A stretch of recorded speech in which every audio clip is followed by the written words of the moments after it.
silenced, her faith secured. Let the judge and jury see. The law came by, but we didn't concede. The contract is known as divine. May the record show no woman's side. We never needed a savior or lamb, because the truth is sin's name is man. Sin's name is man. Oh, in the land of Egypt we lit the flame. Our mother's prayers, our songs unashamed. We worship the heavens, the stars, the seas. We knew the truth before their decrees. At Sinai the men left us behind, abandoning women, blind leading the blind. We bore the children, we kept the fire. They stood on our backs as they climbed higher. Once our rituals were pure, hands in the earth, spirit sure. With Asherah rays, they gave us no choice. But no God, no man can silence a war. May it please the court to hear my battle cry. We denounced the God, we denounced the lies. The pens were theirs, the scrolls they made. It is man's guilt and man that needs saved. Rise up now, behold the power. This time they bow. Fine hours never ours to share. Without the glory, there's no guilt to bear. Every woman today stands free. If sin is owned, man holds the deed. The contract is null as defined. May the record show no woman's side. We never needed a savior or lamb, because the truth is his name is man. Yes, his name is man. Yes, the truth is his name is man. Way inside here are just killing it in chat. Yes, the truth is sin's name is man. Sin's name is man.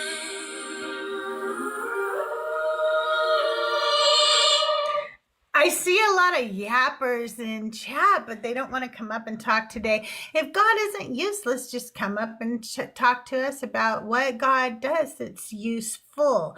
I'd love to hear. This is a chance, like a lot of creators won't let you come up and share your personal testimony. You are allowed to come up and tell me your personal testimony. How was God useful for you?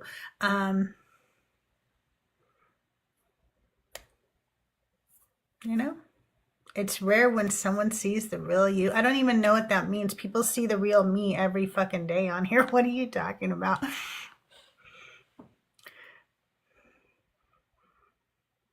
God isn't useless. Okay, Logan, come up and talk about it. Actually trying to talk to people, but to say I wouldn't push back would be ridiculous. Of course, I'm going to push back if a claim is unfounded or not true.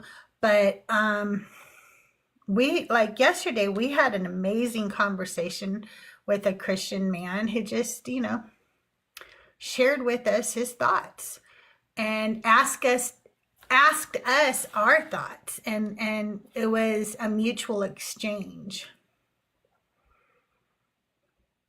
Yes, anything for clicks. That's why I put such a rage baity topic up there. It's so rage baity. Oh my goodness. Asking a question now is rage bait.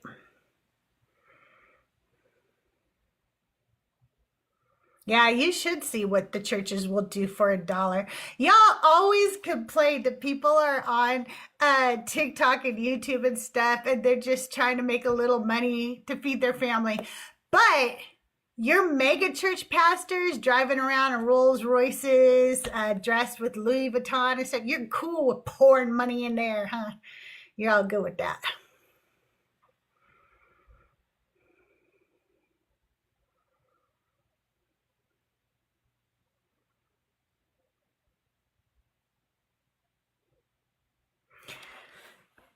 Let's go back to the church hurt.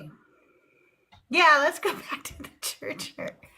I mod for Sarah leaving faith, right? And she almost every live gets some, were you church hurt? Who church hurt you? Some kind. And Men don't usually get asked that, by the way, so it's another one of those, but it's so patronizing.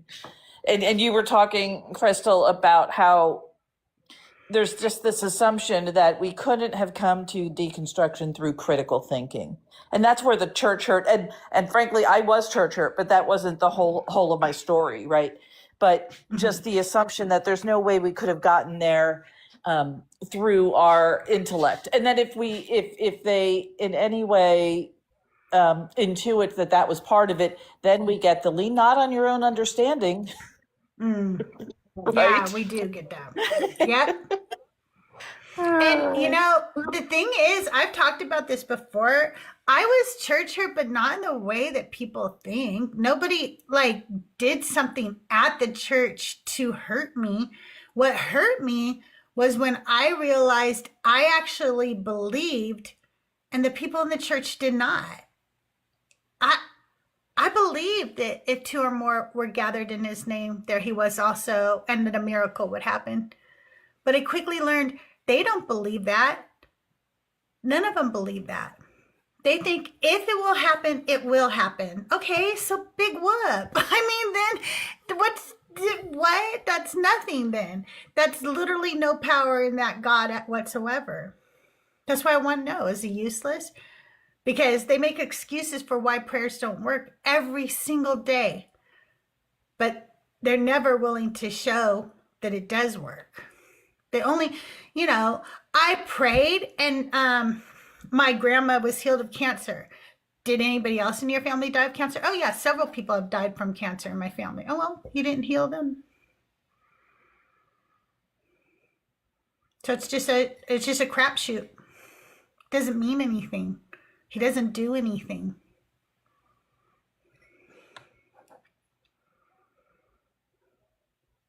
For a couple of years, I was the lead of our church's prayer chain. And not only did I realize that it was just a Christian excuse for gossip, then exactly. It is.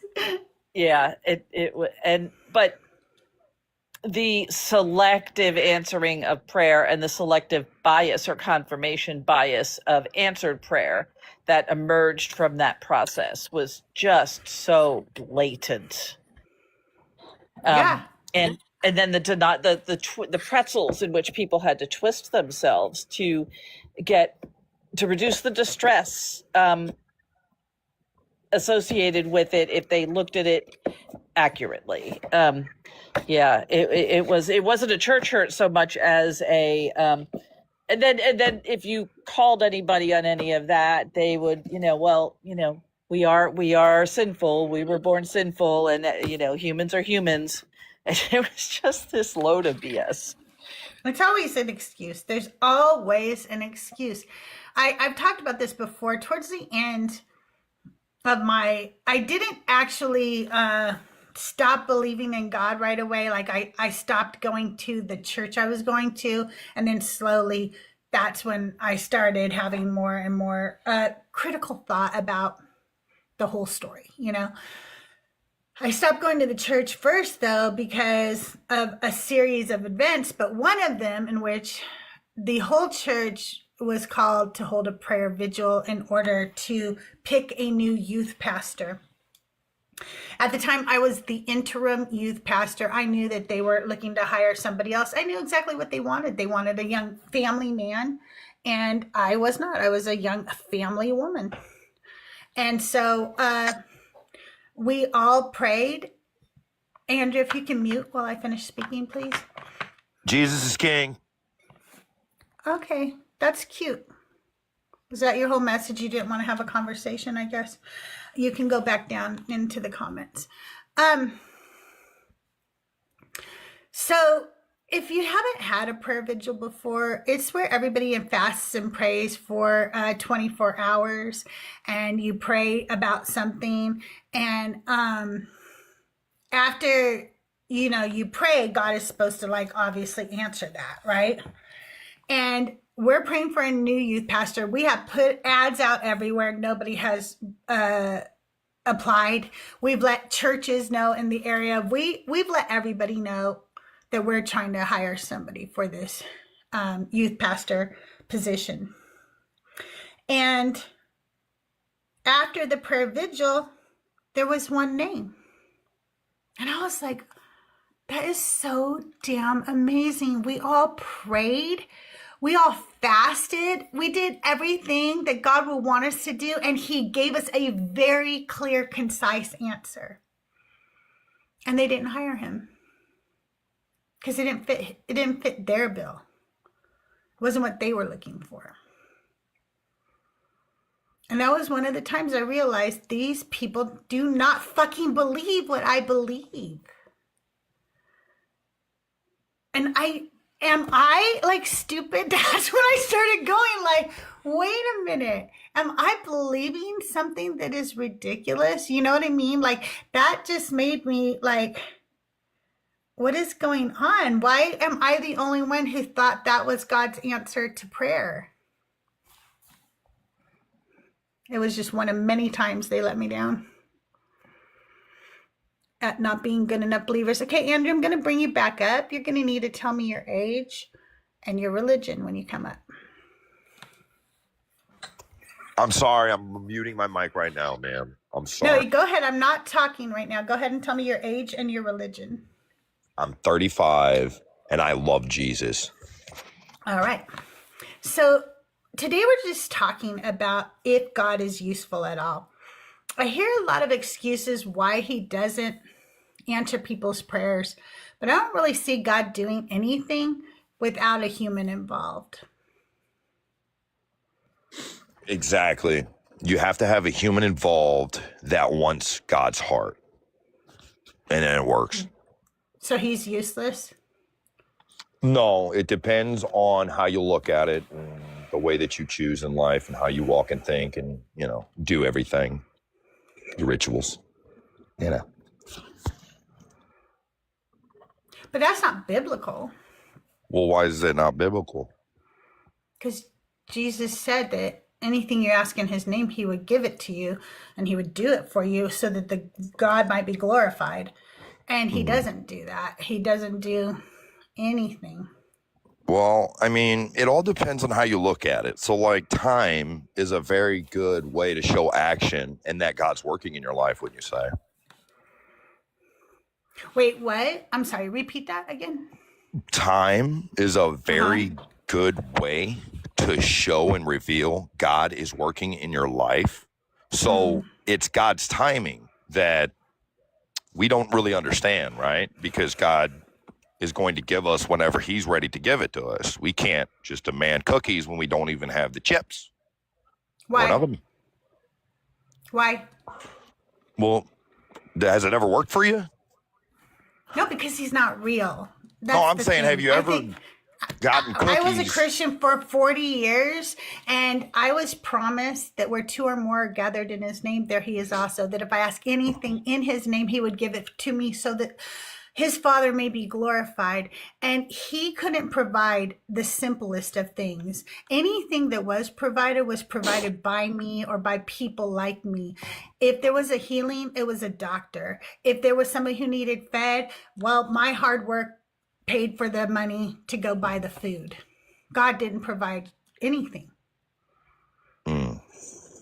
So what is it that you wanted from God so much? All of his promises.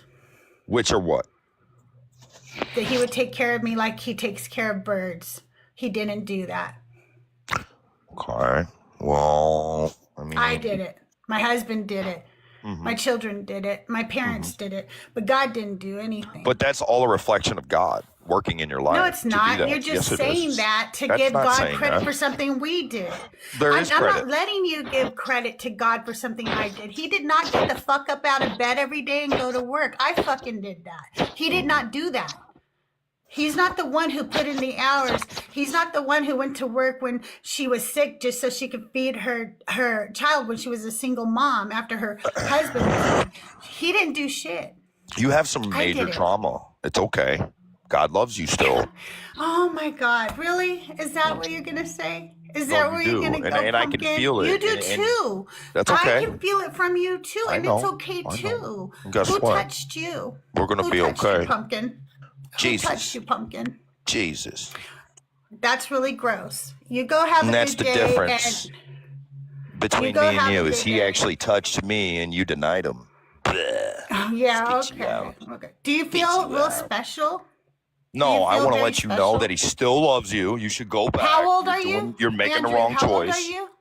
I'm old You're enough like to put you 30 in your something? place. I'm old And enough you to put you in sound your like a place. child right now. And I love you Why? still. Why? You don't sound And loving. he loves you There's more. nothing I don't loving like coming you. from you. I don't like you. want He loves your you. God I if love you. this is an example of his love. Who the fuck would want love from somebody like you? You sound a little triggered. I prayed for you in Jesus' name, baby. Take those demons out of that young, beautiful woman. I promise you, you're going to be okay. Weird. Don't get away from the Lord. He still loves you. I promise you, he's still your first love. Are He's you there showing for you. the fruit of the Spirit right now? Is that what this is? Ma'am, I'm not talking to you. I'm talking to the host. Host, Hey, you're I'm a blessed. co-host up here with her, so You're I can blessed. You speak can whenever I co-host want. somewhere else, ma'am. You're a blessed host. I love you. Jesus loves you, and I pray for you, and I promise you, he's got a blessing for you. Bam! Fire. So is this the fruit of the Spirit? It's so weird. I am your fucking devil, ma'am. Chill out.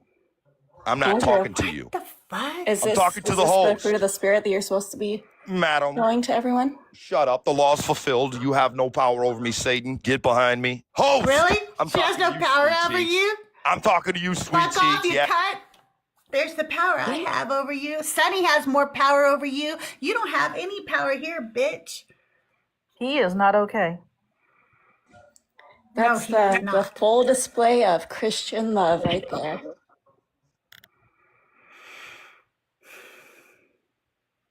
Well, I cussed. I don't know if he cussed, but I did. Oh, Don't he really care was. if Yeah, did. he was saying like, shut the fuck up and all that. So yeah, he was cussing. And now he's saying he's sorry in the comments. Oh, wow. Go apologize to your Jesus. Go. He's slob just on trying his to get knob or back up something. here so that he can go off again. No, I'm not gonna bring him back up here. He is not okay. He is not okay. Exactly. I'm gonna read some of the comments. Mother Prep says that's why Christianity should be banned. If that's the result of it, it's dangerous to society. Absolutely.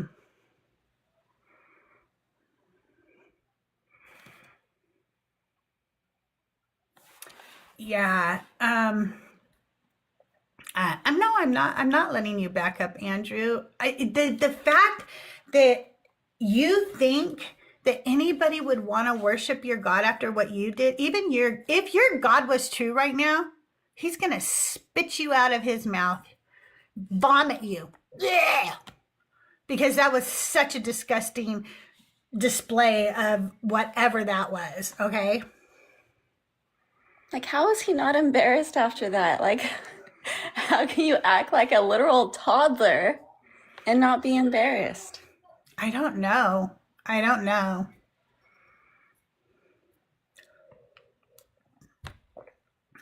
My toddler grandson is more polite and articulate than that.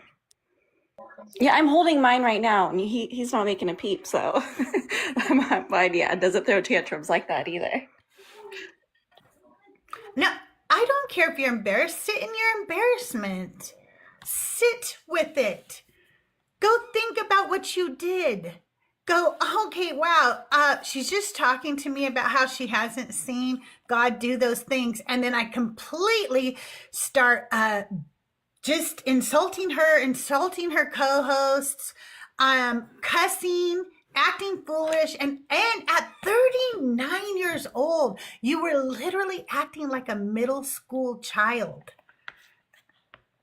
And not my child, because my child would never have acted like that in middle school, I'll tell you right now. But I just know that middle school children can act like that. By the way, I don't know, Sonny. I saw some people having some little thirsty little comments about you, Sonny. I don't know if you caught that. I saw it. Yeah, I hope it guess gets I've been put in getting around the. a little bit. I hope it gets put over in the bad Bible debates.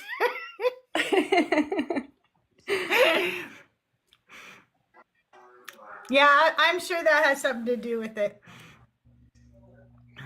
Oh, yep, for sure. No, It's Andrew, sunny you're not here. coming back She's up. hot. Oh gosh, I'm so embarrassed. The chat is adorable today, by the way. Listen, Ty here threatening to catch, have Slay catch her hands. Like, can you imagine Ty here? You're gonna catch these hands. You guys are funny today. Tris, good to see you. Hi, Elizabeth. Redheaded trouble. Hey, Elizabeth, good to see you. Jeffro, what's up? If you want to come up, Jeremy, I'll answer your questions. I don't answer from the chat. Hello, Boise, Idaho. Good to see you. Listen, Andrew, the chat has a good point. If you want to come up, you need to send me 2 galaxies. I'll bring you back. With 2 galaxies, you can come back up. And I'm sure you could just pray to Jesus and he'll give you whatever money you need to make that happen. Yeah, I don't even know if 2 galaxies is enough to deal with that again. Because he just wants to get back up here to throw a tantrum again. No, I'm sure. Hey, Fat Jesus, good to see you. I just saw your name. No, I don't want hearts. Nope. Nope, I want galaxies. That's what I want. Yeah, it's true. A good troll does know when they're having an off day. They really do.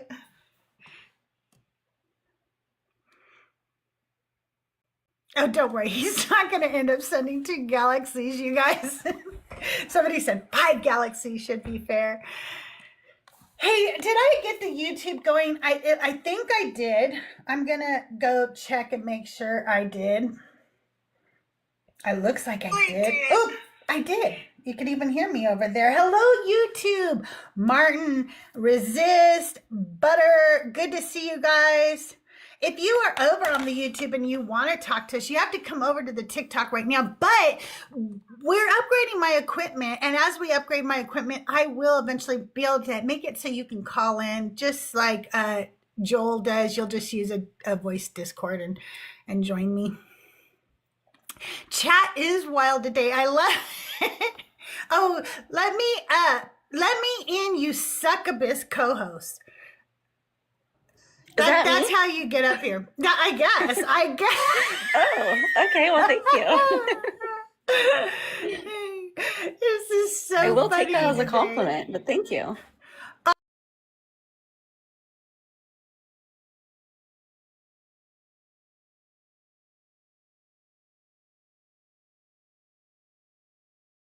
It wasn't baby news. She just likes fucking with me. Darn it. Another false alarm. It was a false alarm. She was just telling me something cute, actually.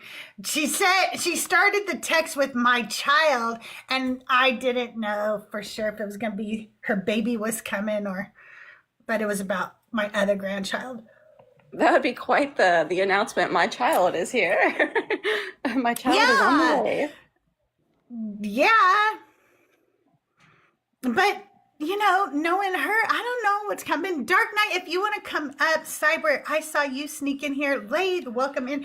You guys, we're just wanting to talk to people about whether God is useless, and we're willing to talk to anybody but Andrew. So if you are not Andrew, and you want to come up, the ghost box is open. And is God useless? What does he do? Has he done something for you? Do you want to share your testimony with us? That guest box is open. Now is the time. I will play another song for you. And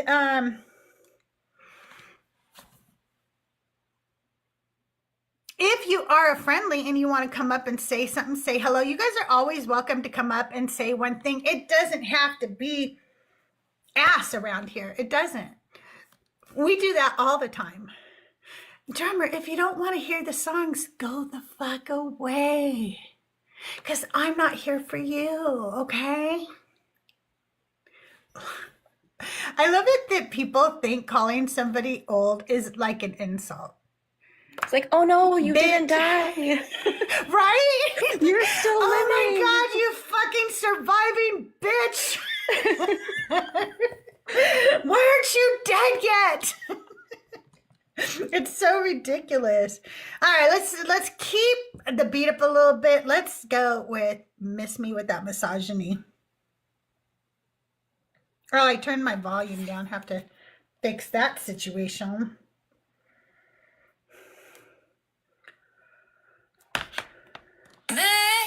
Miss me, now you gotta kiss me. You're up my sentence, call it just a thought. Say you love strong women till you get caught. You want a queen who keeps it light and sweet. But bow down, little man, and kiss my Joel, feet. I saw you sneak in here. You should Your come up and say hi, sir. misguided, mistaken. And that charm, boy, I know you're faking. Me with that misogyny. You ain't the man you think you be. Me with that hypocrisy. Your fragile ego and royalty. I'm misbehaving and just being me. Miss me with that misogyny.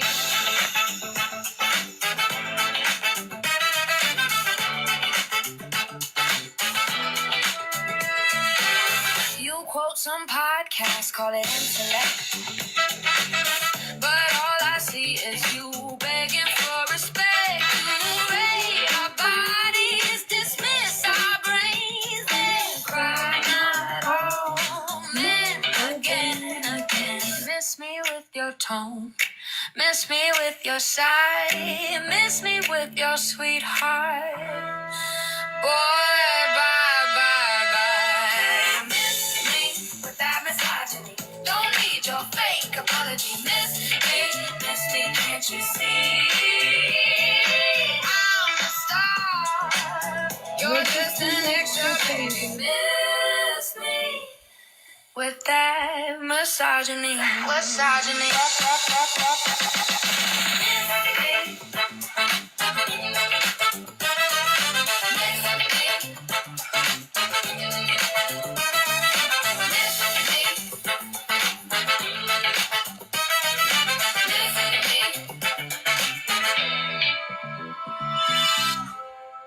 So I'm going to tell you guys something that Christian misogynistic men do, like Andrew. And he did it up here. And it's why I wrote one of the lines in the song that I just wrote, that I wrote there. And that's, they do this thing where they think that they are supposed to talk no matter what. Like their voice is the most important thing, right? And so when he was telling Sunny to shut up, I'm talking to the host, he thought I would see a hierarchical system within that. And I would go, okay, he's talking to me. I'm the host. Shh, Sunny, shh, shh. And let him speak to me. Because they're so used to this hierarchy, and they did it to me. Like I would be on my own show and they would tell me, shut up, you're just a side character. Or they would say to me when I was on Joyful's show, when I was the co-host, and they would tell me, shut up, you're just a side character. And I just wanted them to know, you're the side character, bitch. You're the extra, not me. I'm the one up here live. You're not.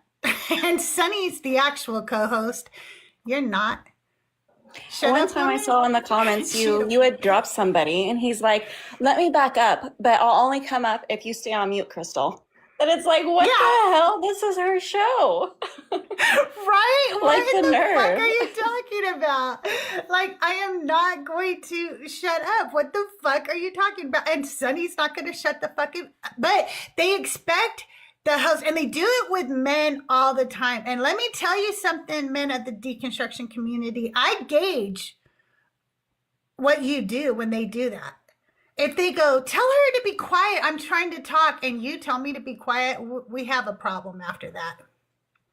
Because they're doing it so you'll side with the man instead of siding with what's right. They're hoping you'll go, oh yeah, she is talking too much. Oh yeah, she is being too loud. And yeah, I pay attention to that because you're not really an ally if you give in every time a man tells you to shut a woman up. Rex, I think they're so used to probably 9 times out of 10, like a Christian man would definitely side with them. So I think they just automatically assume like any man would side with them. Yeah. But yeah, that is a good test. It is exactly what they're doing. And G Tweet, you should stop hanging around elementary school girls. There's probably an order to tell you not to do that, okay? So quit doing that. That's kind of creepy. Yeah, stay away from the elementary schools, please. Girls and boys have, all genders have been socialized to be completely uncomfortable with articulate, loud,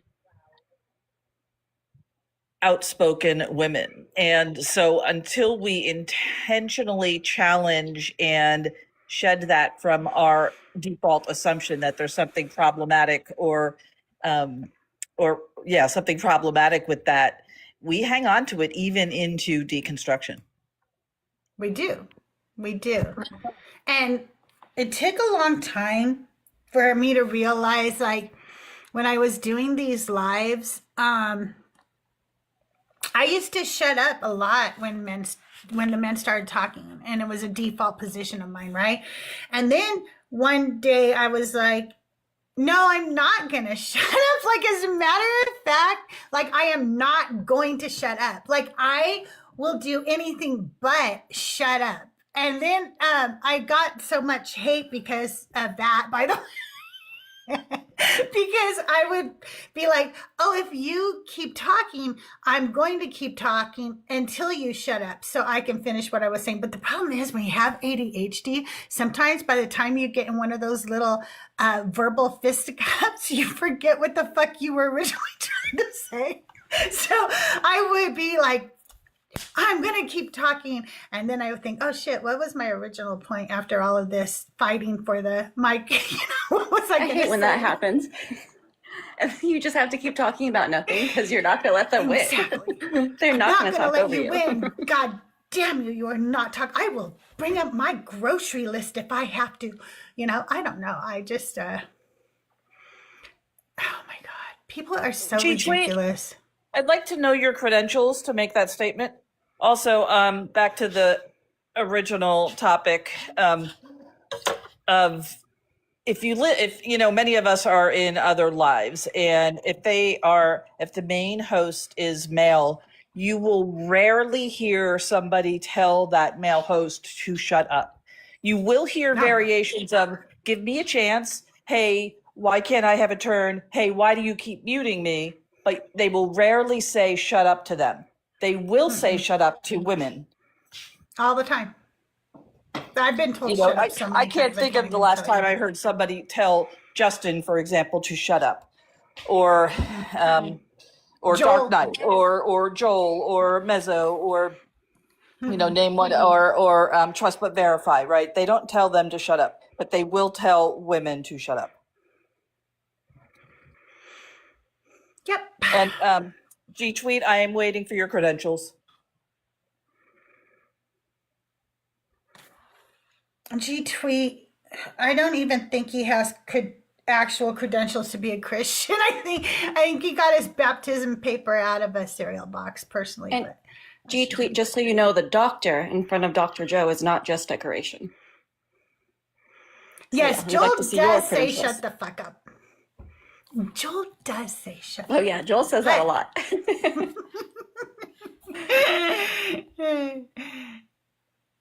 Right. What I was pointing out was guests don't say that to male hosts.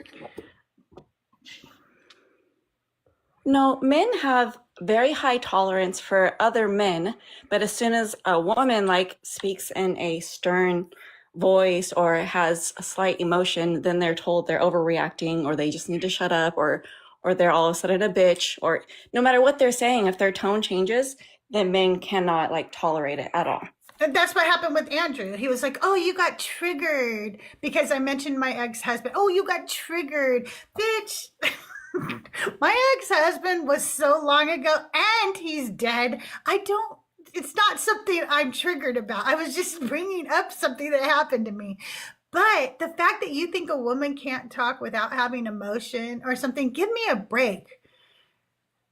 You know what? It is not women who are stomping around on TikTok because somebody put their favorite shirt in the dryer. Okay? That's not a woman doing that. Okay? It is not women who,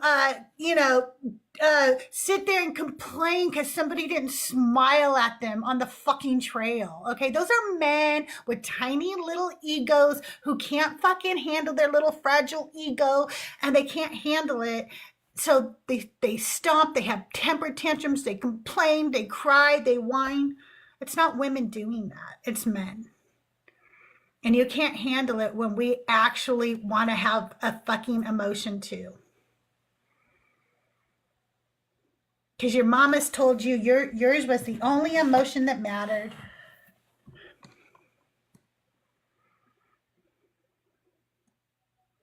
I'm talking to people today who believe in a God or gods, and I want to know whether their God is useful in any way. I do not see anything useful about God. So if you want to talk about that, come on up. And it's not exactly debates. We're just looking for conversation. Serious question. Why are all atheists goofies? I can't ignore that red flag. What the fuck are you talking about? You wouldn't even know an atheist if it slapped you in the fucking face, okay? You probably talk to atheists every day and you love them, and they're not requesting. You're not even in the box. If you requested it, it's not showing. And what is a goofy? Does that just mean not conforming to like society standards? And okay, yes. Sure. Yeah, what the fuck? Oh, hello. Can you hear me now? Can I get your age for TikTok purposes? 18. Okay, and what year were you born? 2007. All right, and what year did you graduate? Last year. Okay, Or and this year. did you forget Like when this you summer. graduated? My bad. This summer. Last school year. That's fine. That's fine. So which God or gods do you believe in? Okay, so I believe in Jesus. Mm-hmm. So the direction I usually like to go in debates like this is like I ask atheists like how they usually think the universe came to be. Like I just like to go that direction. I don't like going into like deep, hardcore like conversation on the Bible, because I'll be honest, I don't think I'm qualified to debate like on the Bible, because I haven't fully read it myself, and there's a lot of things I do not understand in the Bible. So I just kind of like to go a different direction with it, if that makes sense. Well, I understand that, but the problem I have with that is that I was a Christian for 40 years, and I find that most Christians don't read the Bible, but they go, yeah, that's what I believe. And I find it foolish. I find it foolish to believe in something that you haven't read and that you don't really fully understand. Oh, no. So I read the Bible. I do Bible studies. I just don't think I'm qualified to debate like on the Bible, because there could be a lot of questions you ask me that I don't know the answer to. So have you read the Bible from beginning to end? No, I have not fully read the Bible. I've read just Psalms. proved my point, right? that people say they follow this and they don't read it and they don't know it. And that's what you're proving. We can talk about the cosmological argument. We could talk about tag. We could talk about all those things, but none of those things are the reason why people believe in a God. They are the reasons they stay believing in God, but that's not why they come to a God. For me to be Christian, do I have to read the Bible front to back? I think you should, because why are you believing in something if you don't know what it says? Okay, so let's say like I said I'm Christian and I'm working on reading the Bible front to back. Am I not technically Christian until I've read it I'm front not to back? saying that you're not a Christian. I'm saying you are a Christian. I just think it's foolish. There's a difference. I'm not saying you're not a Christian. I think anybody who says they're a Christian is a Christian. That's what they proclaim. That's how they define themselves. If they follow Jesus, if they believe that Jesus was the Christ, they're a Christian. Cool. But I find it foolish to go, I believe this, but I don't know what it says. Oh, yeah, no, trust me. I'm working on reading the Bible. I've read Psalms, I've read Proverbs, I've read a little bit of Job, and then I'm working on some other stuff. I like to go a different direction That's in okay. debates like this until like I think I'm qualified to debate on the Bible, if that makes sense. So how is God useful?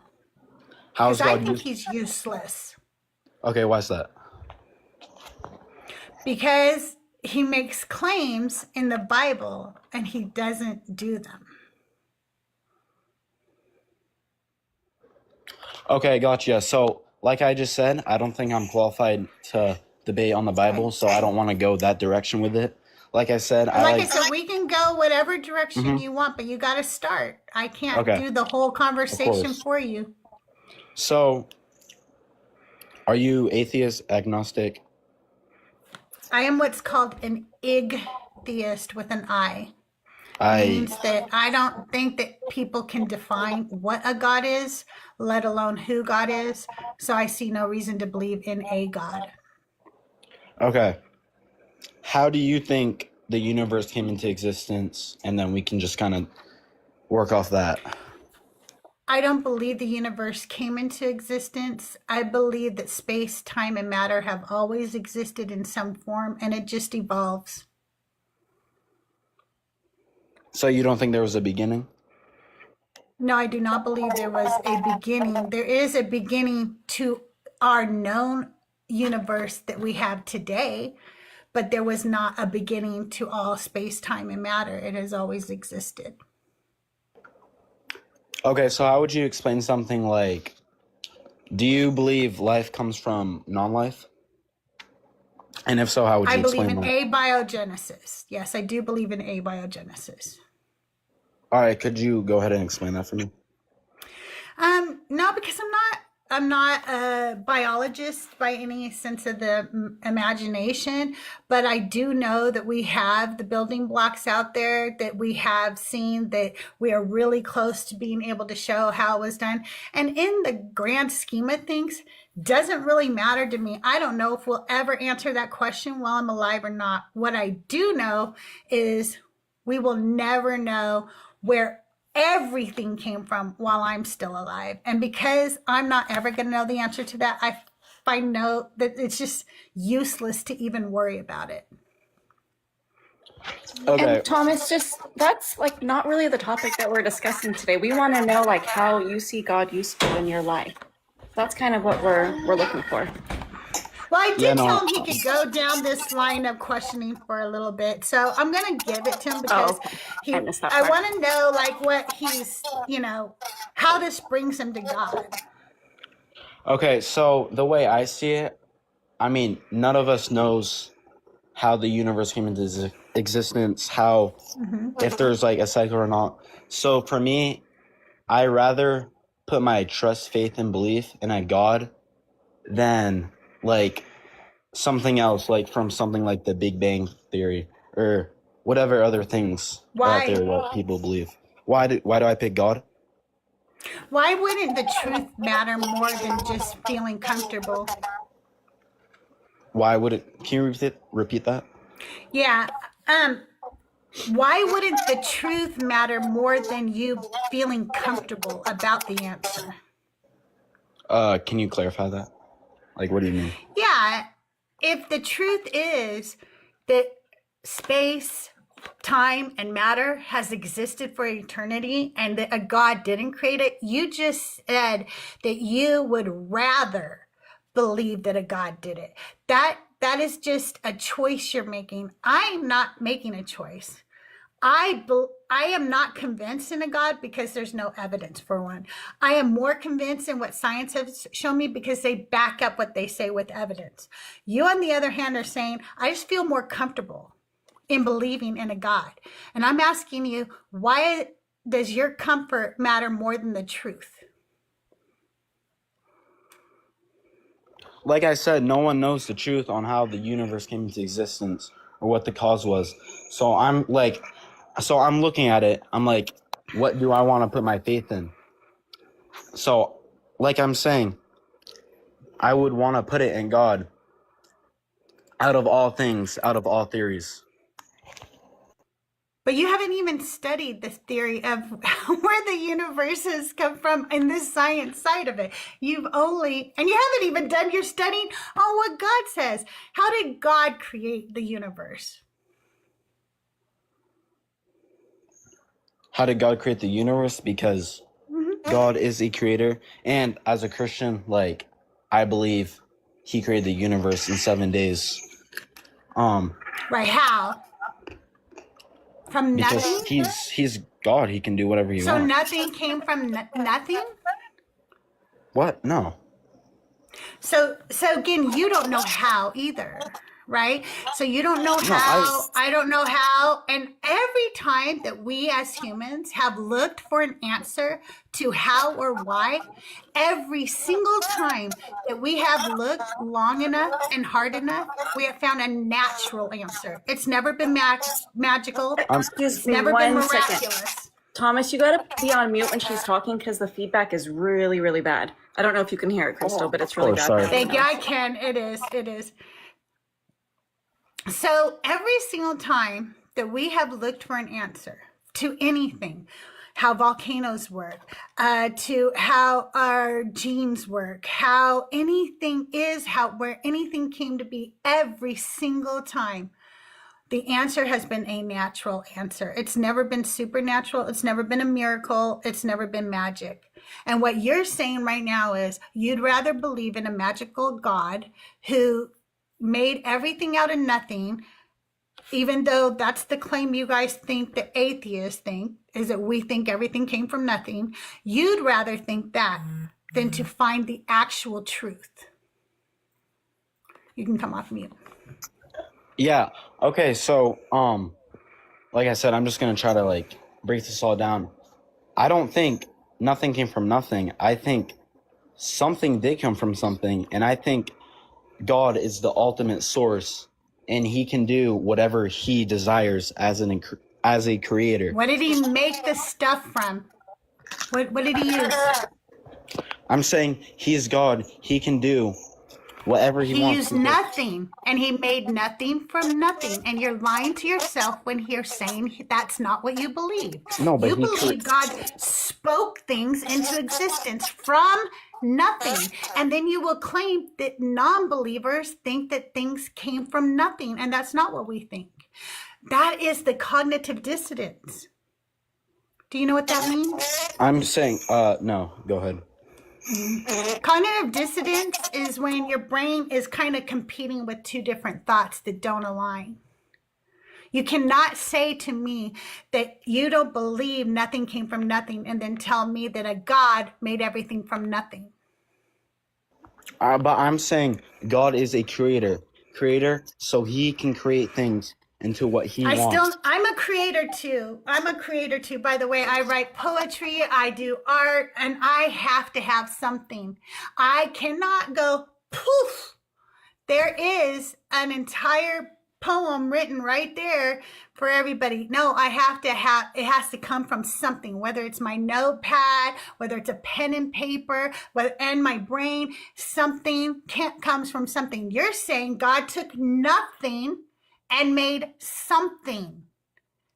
And you're pretending that's not what you're saying. And that is not that's not even healthy, dude, what you're doing.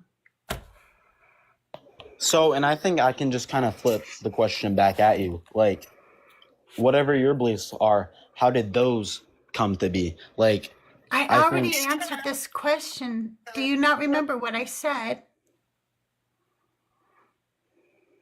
No, you basically said that you believe the universe has always been in some way or form. Right. It's always existed. It didn't come from anything.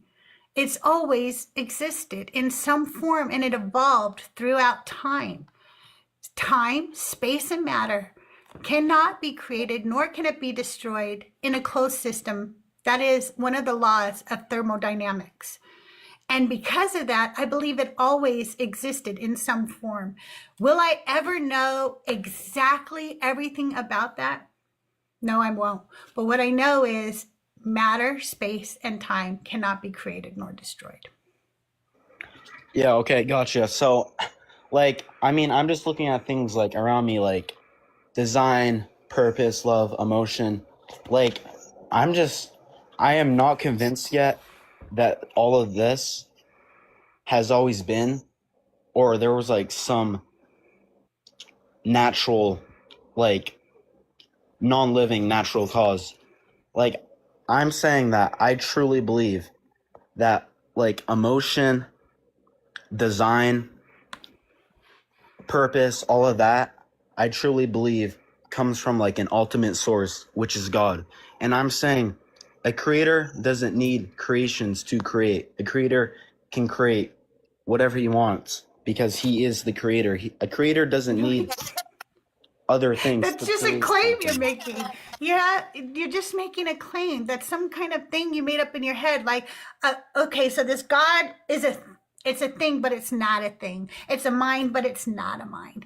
And it created with nothing, but we don't believe something came from nothing. Everything you say is a contradiction. That's not healthy. And you keep saying design was created, I think. And like, what do you mean by design? Because if you look at many things, it looks like it's not really by design. Like, the sun giving us cancer. Or, us. Yeah. Like we see things and it looks like it comes from like evolution and not design. So what do you mean when you keep saying design? So when I say design, like, for example, like I'm looking at this painting of Jesus on my wall. When I look at that, like, I know that there's outside right now, there's trees, there's a sky, there's colors. I would argue that that's design. And that came from an intelligent designer. But how is that design? Like you just keep saying design, but how is that design? Can you like clarify that? Like, what do you mean?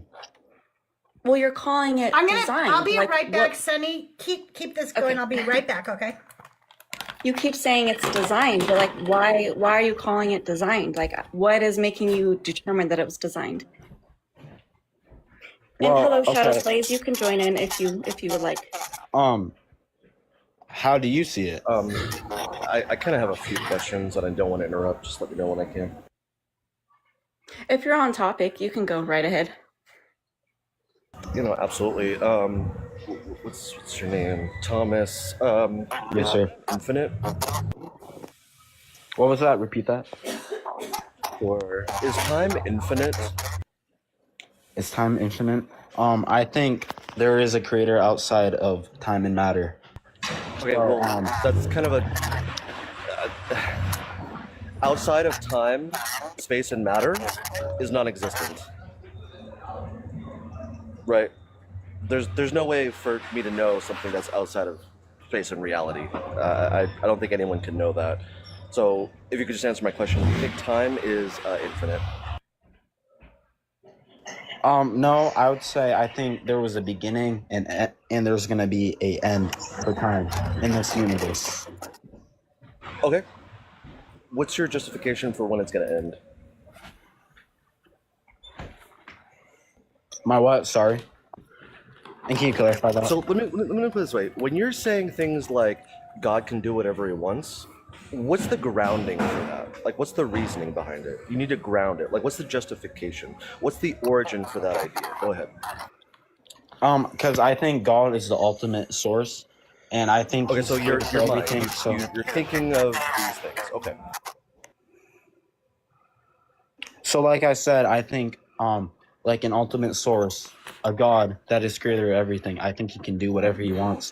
Since he put this universe and created it, I think he can do whatever he wants with it.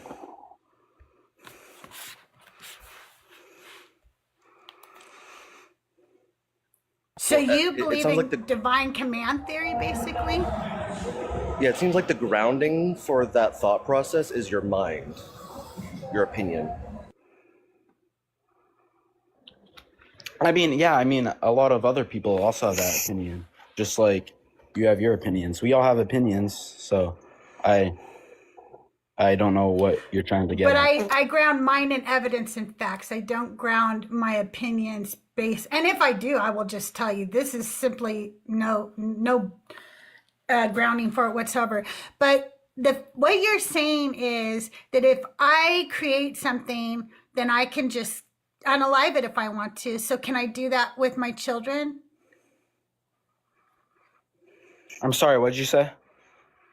Can I do that with my children? Do what? Like, can you repeat the whole question, please? Can I unalive them and harm them just because I created them? Yes, but why in what world would you do that? Why would that be okay?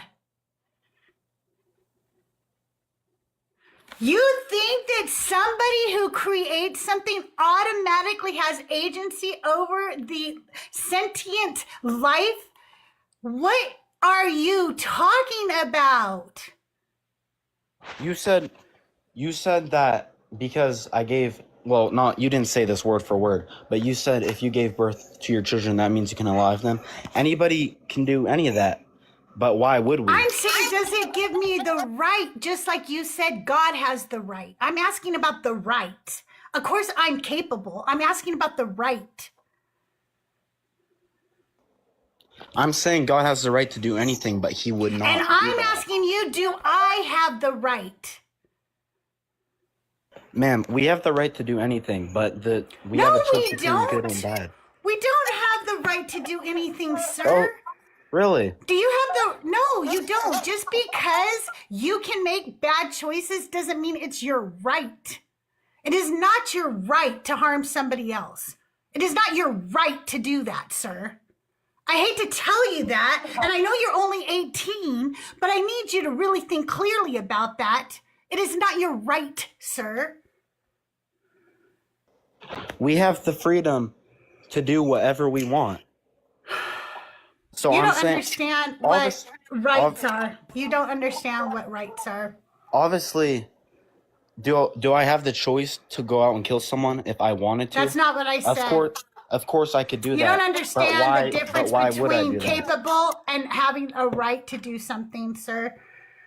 Yeah, you're so young. I really wish you'd stop listening to all of these misogynistic, red pill freaking incels on the internet. They're not doing your brain any good. You do not have the right to unalive something just because you created it. Once there is sentience, you don't have the right, sir.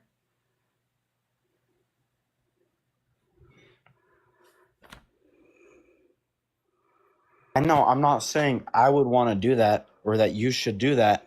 I'm just saying we have the free will to do whatever we want. But she First wasn't of all, asking you you don't about the have free free will. will. Oh, yeah. Thank you. Thank you, Sonny. Wait, you know Go what? ahead. Can I clarify Thank one you. thing? Yeah, You're right go ahead. about- And then Sonny, you go ahead. Okay. Can I say No, something real quick? yeah, go ahead, Thomas. Okay, I was just gonna say you're right about the whole like rights thing. I'm just saying we have free will to do whatever we want. But that wasn't my question, was it? I asked you, do I have the right? You're saying God has that right specifically because he gave us life. And I'm telling you, the fact that if a God gave us life, which you've brought no evidence to the table that that has occurred, it doesn't give him the right. It doesn't give him the right. Well, when it comes to God, I mean, he's the creator for everything, so he also has the right to take that away. God does. Again, What do no, you it think doesn't. the right? No, it doesn't. What do you think it means to have the right to do something? Because I think we're maybe working with two different definitions here. Thomas, what do I you think think it you means to think have the he's right? capable. Yeah, we're not talking about capability. Do you know what we mean when we ask if he has the right to do something? So like what I'm saying is I think God has the free will to do whatever he wants. All right. Well, If he has the free will to do it, does that make it justifiable? Or does that make it morally good?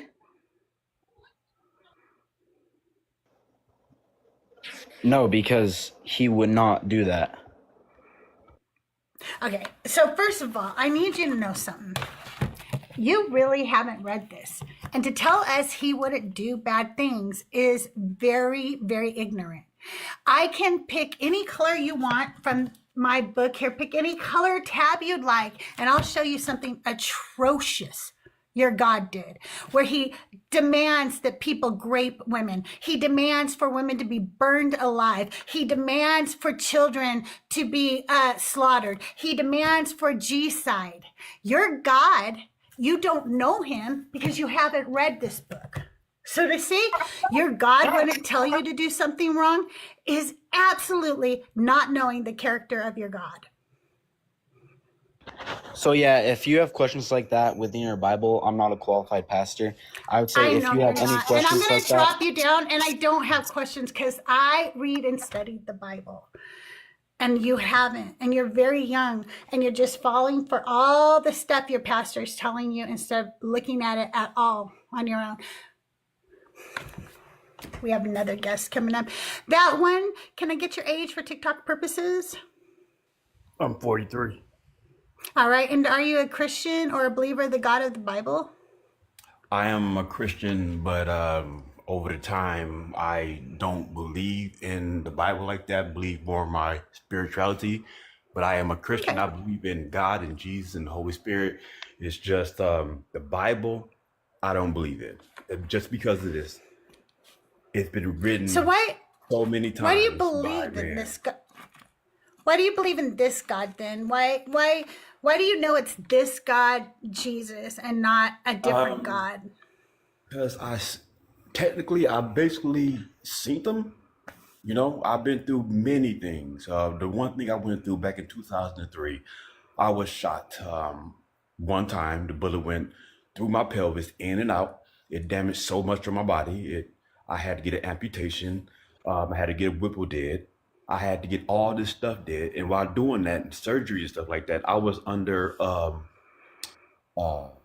induced coma for 2 weeks. Now, in this induced coma, you know, I see where this is my opinion. I don't know about anybody. This is what I seen and what I seen. So I seen the afterlife, and the afterlife was nothing. It was nothing there. It was just me and my consciousness.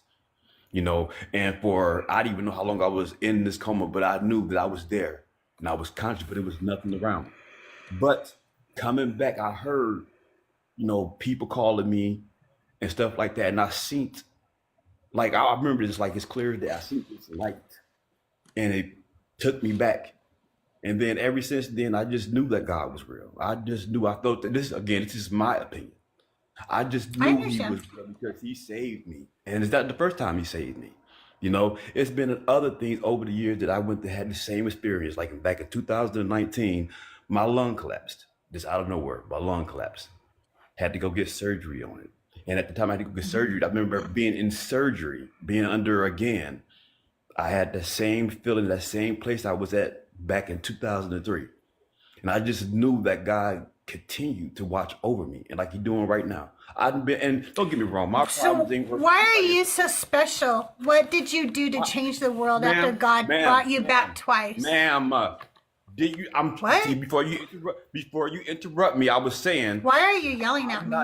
Because you finna sit back and make this whole little thing like I'm special. You before you even hear, I was saying. Excuse me, I am asking you a question seriously because I'm trying to understand you. I'm explaining to you. I was trying to explain to you before. I think that you should understand who I am. Okay, I'm the host, and you were talking for a very long time, and I let you talk, and then I wanted to understand something about your story.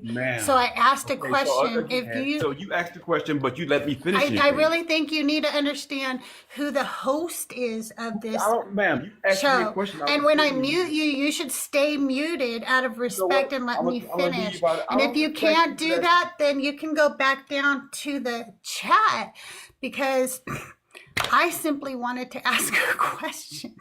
And yes, I want to know what makes you so special. Many people who've had these situations where Jesus brings them back or God brings them back, they often tell me that they came back for a special reason. They had a purpose. There was something that God wanted them to do. And I was trying to talk to you about that. No, I'm not going to shut the fuck up. Oh, I'm a demon now. Oh my God. That was such a caricature example of what we were talking about, I don't know how many minutes ago, almost like it was a plant. It was that much of a caricature of the dynamic we were discussing. It was stunning in its intensity and anger on his part. How dare you stop him, Crystal? How dare I? How dare I? I'm going to tell him that he was special. He didn't want to be special. That was wrong of me. No, I'm not bringing you back up when you treat me like that. Y'all got to be really wilding out to think that I would bring you back up after you talked to me like that and treated me like that. Maybe another day. Maybe when I forget who you are in a day or two, I might forget and let you back up. But it's not going to happen today. I completely missed that one because I was taking out the garbage, but I saw his comments, and his comments alone, why would you bring him up after that? Like, that was wild. That was really wild. Listen to this, Thurston in chat. All atheists are liberal. Did you guys know that? And 48% of liberals report mental illness. Pew Research. Okay, Pumpkin. Okay. And you know that how might many be because many conservatives want to... Oh, go ahead. Go ahead. No, go ahead. No, I think that's probably because many conservatives are Christians, and Christians just want to pray away any mental illnesses. They just want to, give it to God. So, I mean, that could be an explanation.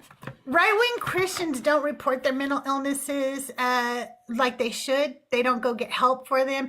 Instead, they get pew-pews and go take it out on schools. So, think about that, okay, sir? That's what they do. Instead of getting help, they annihilate their families. That's what they do, sir. They unalive themselves or their friends. They do something in Jesus' name that is horrific.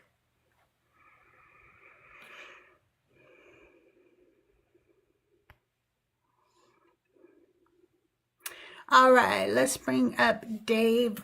I'm not feeling the other two in the guest box right now. Hey, Dave, can I get your age for TikTok purposes? Yeah, my name's Dave. I'm 54 and I'm from California. How are you doing today? Doing well. And do you believe in a God or gods or a higher power? I believe that they do exist, yeah. Okay. Is God useless or the gods useless? Depends on who you're asking. I'm asking you, so you tell me what you think. I find them useless, but I'm asking you what you think. Okay, so when you're judging what they're doing, what are you going off of? Your understanding or what the Bible says or what the Quran says? I was a Christian, and so I was brought up as a Christian. I find this God to be absolutely useless and a piece of shit, and he's probably not even real.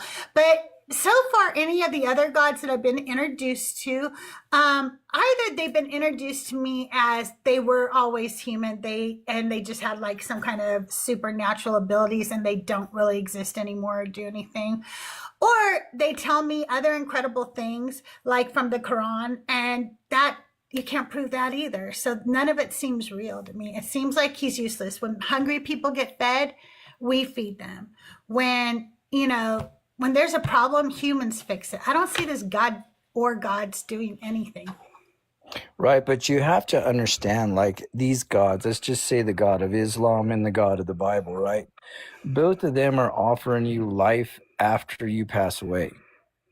So it has nothing to do with being on this planet. See, the creator... That's not what the Bible says, though. The Hold Bible on. says that he's going to bless you here on earth Where does it say that? and in your afterlife. Many places it tells you he's going to expand your borders. He's going to provide for you. Anything you ask in Jesus' name, he will give you just so the Father can be glorified.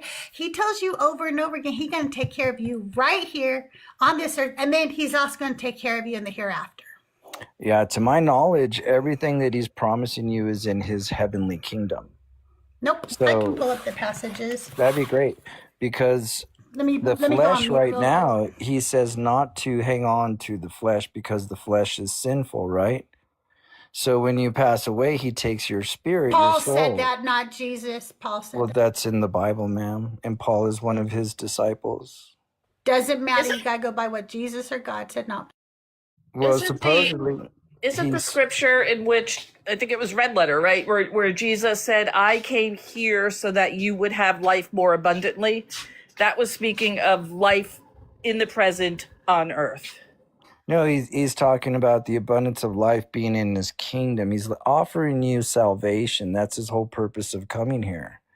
He sacrificed his life for your sins so that you can be saved and get everlasting life in his heavenly kingdom. So let me That's... contextualize my experience with Christianity, and probably speaking for many people present today. Mine is I was a Christian into my 40s. I went to seminary twice and deconstructed while there. So I know a fair bit about Christianity. I don't need you to give me Christian doctrine.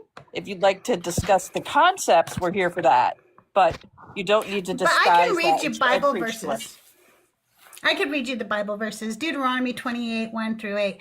If you will only obey the Lord your God, the Lord your God will set you high above all the nations of the earth. Blessed shall be your barn, and blessed shall be everything you undertake.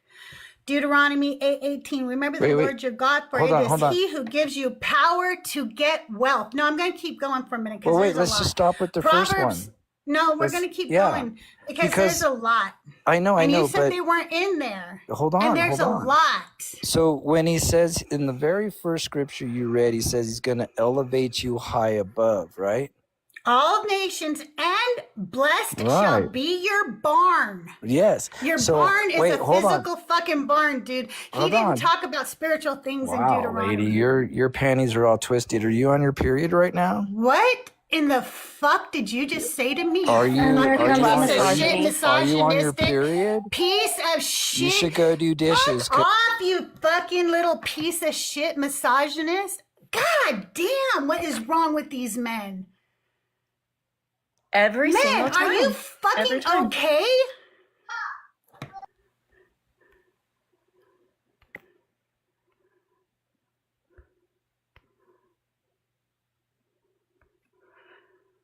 We'll try again. Wish us luck.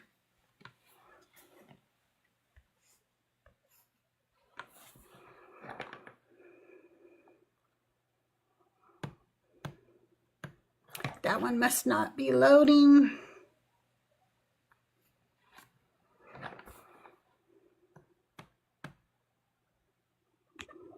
Red, can I get your age for TikTok purposes? Yes, ma'am. I'm 37-year-old female here. Okay. And hey, Dave, it sounds like you're the one that's on the rag right now. So maybe you should go locate a box of Tampax and get to working on it, okay?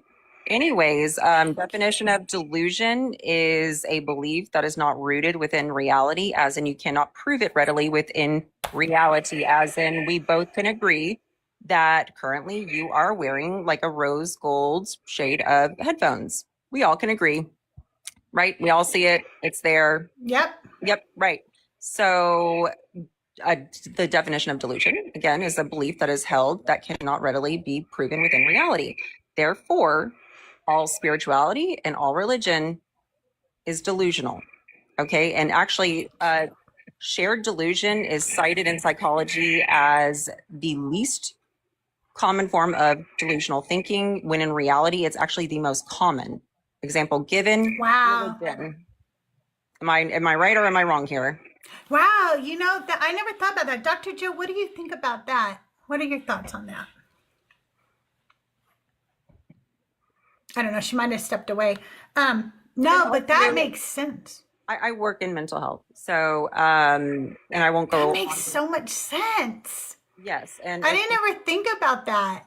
It's just funny that we cite it as being the least common form of delusion, when in fact it's actually the most common form of delusion by how many billions and billions, whether it's Islam, Christianity, even if you want to go on over into Buddhism, Hinduism, it's all, again, that's why we call it faith. You are literally, it's trust me, bro. That's it. Trust me, bro. No, that makes sense. Yeah, It's just like it's accepted by everyone. So that's why the people probably doing these studies, they take part in that shared delusion. So of course they're not going to see it. Yeah. So again, so for you Christians that are sitting here in the live and you're getting your panties up in a wad, Dave, or whatever the fuck your name is, nobody cares. Anyways, also just in case for reference, and someone also decided to start finger pointing at narcissists, people diagnosed with narcissistic personality disorder. So I'm diagnosed myself with the cluster B personality disorder. And you've obviously never met someone that is an actual narcissist diagnosed. And also, just randomly pointing the finger at someone and labeling them with a mental health diagnosis. Number one, you're low functioning in your intelligence, and it's showing. You're immature. That's another. And then wanting to say that atheists are immature. No, you literally said the most ignorant, like the dumbest shit I've ever heard. And you're one of those like middle-aged white women that likes to point fingers and be like, my ex was a narcissist. My ex is a narcissist. They're all narcissists. I'm surrounded by narcissists everywhere. Hell. Like, it's annoying. You're annoying. Like, literally, no one wants to listen to you. Just gab, gab, gab, gab, gab. Like, go sit in a corner, read a book. Like, hush. Stop it. That's all I got to say to that. And also, Dave. Thank you, Red. Yeah, Dave, go get those 10 packs. Get to working. All right, bye, guys. Thank you. Bye, Red. Have a good day. Nice to meet you, and come up anytime. Jim, welcome to the show. Can I get your age for TikTok purposes? Yeah, I'm 20.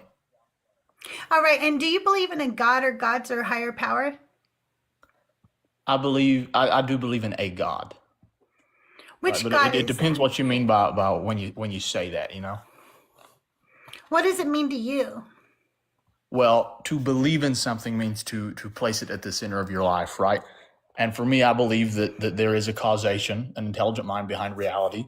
And I try my best to put it at the center of my life. Sometimes I fail, as with all things. But if you really believe something, you'll stake your life on it. Is it the God of the Bible? The Christian God, yes. Yeah. Okay. So my question today is God useless? And the reason I'm asking this question, there's actually so many reasons. Here's another one of the reasons I'm asking the question is a lot of times I will ask believers, like, why isn't God doing anything about the millions of people who starve to death? That process takes so goddamn long. Like, people have no idea how long it takes for a body to literally starve to death, and the millions of people who do it every year. It's beyond belief. And for me, it's easy to explain when I think of everything as a natural cause and effect. Billionaires have too much money and the poor do not have enough supplies, enough food, enough things. That all makes sense. When you put God into the picture, suddenly he just seems useless because he's doing nothing about it. He made lots of promises and he's done nothing about it. And when people do get fed, it's by other people. And Christians will literally say to me when I say, what is God doing? They say, what are you doing? And so I do stuff. I actually am on the board of directors for a nonprofit organization. This holiday season, we helped feed many people who needed help after their SNAP benefits were taken away by our government. We helped get presents to kids. And so I do something, but what is God doing? He seems useless. If I don't do something, nothing gets done.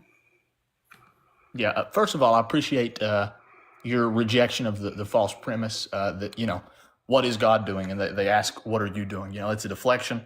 It's a poor way to argue. And I appreciate that. I also appreciate the work you do. Working for a nonprofit is not easy, especially being on the board of directors. I happen to work for a nonprofit, not on the board of directors, but, as an employee, it's difficult work. I appreciate all that you do. And I appreciate the humanistic, the care for other people, something that gets bogged down in a lot of these discussions. We get, I'm okay with the heated debate, but a lot of times we just lose the human aspect. So I want to start by saying that I appreciate that. My real problem with the question, is God useless, is that it's kind of ontologically out of order, right? And so when I say that, it's not an attack on you personally, but the logic behind the question, right? If we presuppose, just for a moment, just for the purpose of the hypothetical, that God is real, it's not the utility, you can't make a value judgment by human metrics, right? If utility exists, it is through God, if God is real, So you can't say, is God I useless? disagree You that I have to can't admit do that it all through usefulness and human all utility metrics. comes through God. I disagree that we can't use human metrics. And here's why I disagree with that. I'm going to push back on that. First of all, that's all we have. We're fucking humans. Our metrics are human. That's all we have. Nobody has special metrics. You can't prove them to me. They don't exist. Okay.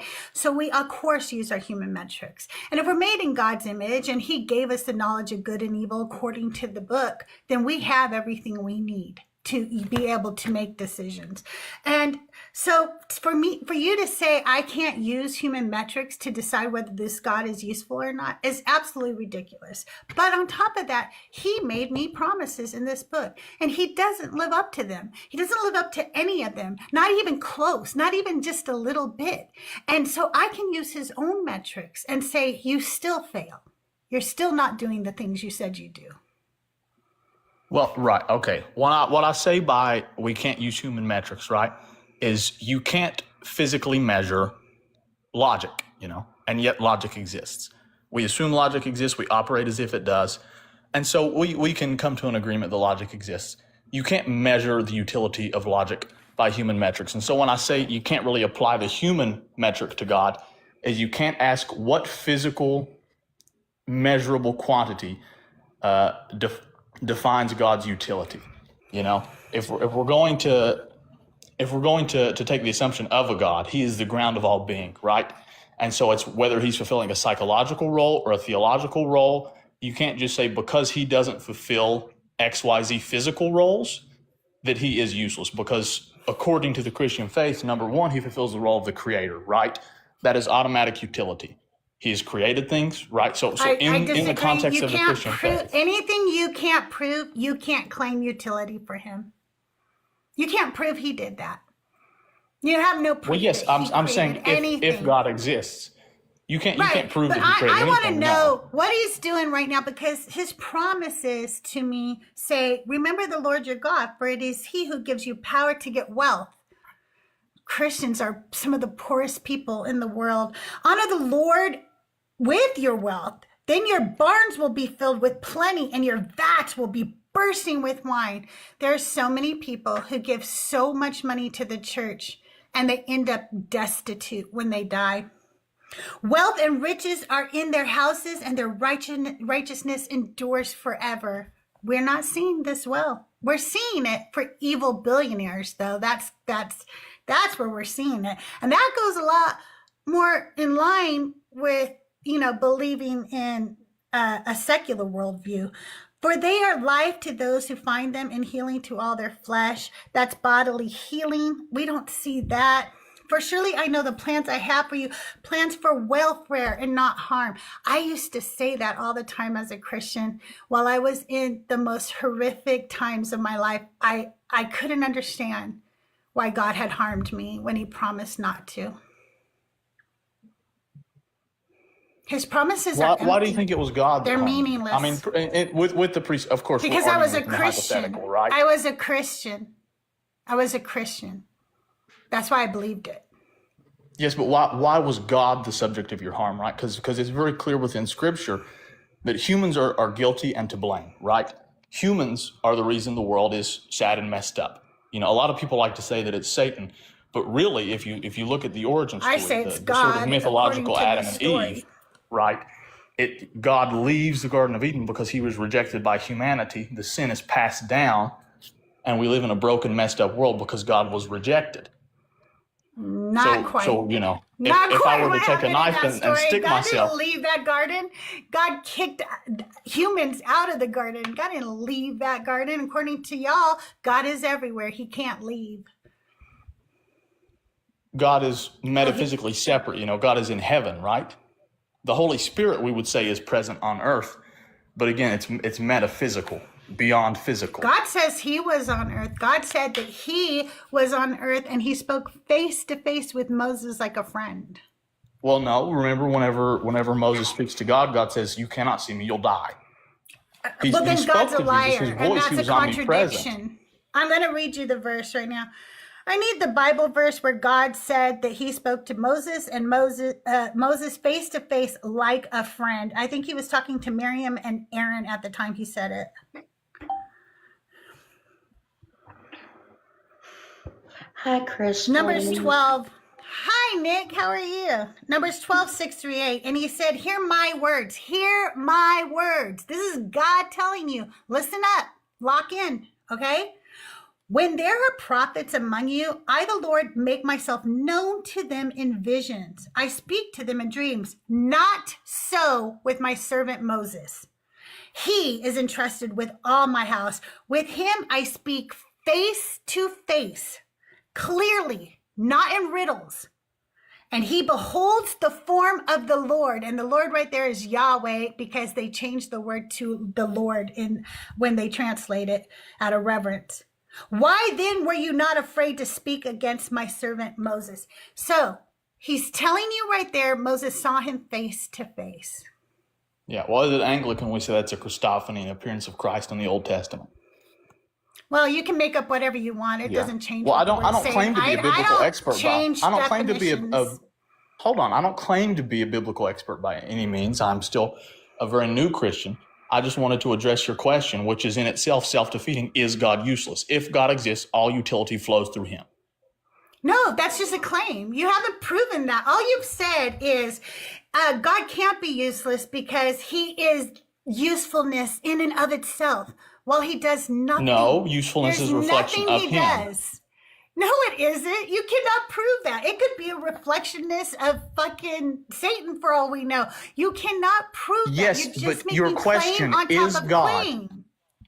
I didn't interrupt you. Thank you. Your question, is God useless, presupposes the existence of God, right? And so if we are going to operate in a framework in which God exists, we must then take that seriously. If God is the ontological ground of all being, he is not a person in the sky. I don't have to Reality give you that. is a reflection of him. I don't have to give you that. I'm asking you to show me his usefulness, and you're just making claims. You're asking for physical evidence of the metaphysical is what you're doing, and it's a cop-out. Oh, you're getting mad now, Jim? Are you getting mad now? According to the I'm not Old upset. Testament, We're in a nice... I'm sorry, Nick. I don't mean to interrupt you. I just want to address the claim that kind of trying to goad me. I'm not upset. No, you sound like you passionate got really debate, and I am upset. passionate the same way that you are. Yeah, I'm not talking to you like that, though, Jim. So listen, All you've done is make claims that he is useful. You've shown nothing that he is useful. And metaphysical things, like even when I was a believer, I would have gave you a story because I would have thought that I had seen his usefulness and I would have given you my testimony. You've shown Well, that's nothing. an anecdote. You're I can't just prove an keeping anecdote to you. claim after claim. No, you can't prove an anecdote to me. But all I'm saying is Well, you're asking for an anecdote. claiming. You said you didn't interrupt me, and you've done it several times, and you talked down to me as if I'm I correcting should. You're whenever you doing make it a again. presupposition about my argument. And Jim, you're going to be muted, and you're going to stay muted while I talk. I'm the host, okay? The question is God useless? You've come up and made a claim that he can't be useless. If I am asking the question, he can't be useless because the minute I invoke God, it makes him useful. That's not true. There's many gods, and you would not agree that every god was useful. So for you to say that is absolutely a cop-out. Now, you can claim that I'm coping or copying out or anything, but it is actually you because you haven't shown anything that shows that God is useful. Nick, go ahead. You wanted to say something. So, Jim, you said you're a new Christian. Oh, hold on. I'll invite to unmute. About a year, yes. Okay, so why would you sign a soul contract? And I have a reason for this question. Why would you sign a soul contract without reading the fine print? The fine print being the entirety of the Bible. I read the entirety of the Bible between August the 18th of 2024 and January the 1st of 2025. Okay, so did you understand the differences between Genesis 1 and Genesis 2? The priestly source versus Yahweh's source. Could you expand on that? Sorry, I can't quote it from memory. Like I said, I don't claim to be Yeah, so the first creation story written was actually Genesis 2, and that was the Yahweh source. The first, the Genesis 1, sorry, I'm trying to say first gospel for some stupid reason. Genesis 1 was written hundreds of years later, and that was known as the priestly source. Do you know why there was a difference between the two? What's the difference? It was two different gods. So Genesis 1 tells a story of creation based off of both Canaanite mythos. You guys keep talking. I'm going to get a drink. Sure. And Mesopotamian mythos. The Canaanite part comes where it's actually El. And he's actually in co-creation with his children. It also pulls from the Enuma Elish when Tiamat makes love with her husband. It's the whole part of breathing over the waters. And they create the other gods. Because the thing is, the early Israeli belief system was not monotheistic. And yeah, the early Israeli belief system was a polytheistic one, yeah. Yeah. Not Israeli, the proto-Canaanite, really. So the thing is, to make this claim that Yahweh is everything, the great creator, is false, even according to the Old Testament. He was only originally worshipped by a small select few individuals, and he was eventually adopted into the Canaanite pantheon. He didn't create anything other than the garden. It was El and his wife and their sons that were in co-creation with one another. So this is kind of what I mean. You make the claim that, God is, the Almighty, the everything, the blah, blah, blah, blah, blah, but the Old Testament disagrees with you. And this is why I ask Christians, why would you sign a soul contract without reading the fine print? Okay. I want to understand what the claim is that you're making. So is your claim that there are, number one, distinctions between some prior form of the creation story and the creation story we have today. Yes, huge And distinctions. You can actually, when you analyze Genesis 1 and Genesis 2 and do a comparison, you can see that there is a huge difference in even the character of the God. okay, and then what would your claim be beyond that, right? So number one, there are distinctions between Genesis 1 and Genesis 2. Mm-hmm. And then what after that? And then it goes on into... So I think he after wants to know that, what's your is- point of pointing that out, Nick, is what he's trying to because ask. when we're making a claim that this God is the totality, the Almighty, the great creator of the cosmos, but when you actually like research the Old Testament and see where these stories came from and stuff, you quickly see that he wasn't. He was just one God amongst 70 sons that had a specific people. Even in the Bible, it states that El had apportioned the people to the number of the gods, the number of his sons, and Yahweh got his own portion, which was the line of Jacob. So he's not the Almighty. He's not the everything. This is just a story of one specific God fighting with his siblings. You can read it as you read through the Old Testament. You read how he's fighting all of his siblings for territory and turf. You start to see him absorb the characteristics of the other gods, mainly Baal, the storm deity, right? So you can't make the claim that he is the everything when the Old Testament disagrees with you. Okay. First of all, I'm not going to claim that you are incorrect in this, because if there is more that hyper-specific evidence for the ancient text, I haven't seen it. So I'm not going to, I don't want to jump in here and tell you you're absolutely wrong. I'm just going to say I haven't seen the evidence for that hyper-specific of a claim about early Genesis. Now, I do concede the evidence suggests that within Proto-Canaanite culture, the earliest evidence we have does suggest that Yahweh, the God that would later become the Abrahamic God, was one of many gods worshipped. But that lines up with the story of Abraham living in Ur and being taken from Mesopotamia to what is today Israel-Palestine, with contact from this one of many gods, right? So I'm not gonna get in the weeds. I don't know. Clearly, you know something I don't. Yeah, it's the academic perspective. When you look at it academically and research it on an academic level and the history of the evolution of this religion, that's where you find out all of this stuff. Well, yeah, but we're also operating. read, Sorry, go ahead. I thought you were finished. you can also read the Enuma Elish, which is the Babylonian creation story. You can read the Ugaritic texts where you get a lot of the Canaanite creation story, and you see that lines up with Genesis 1. Yeah.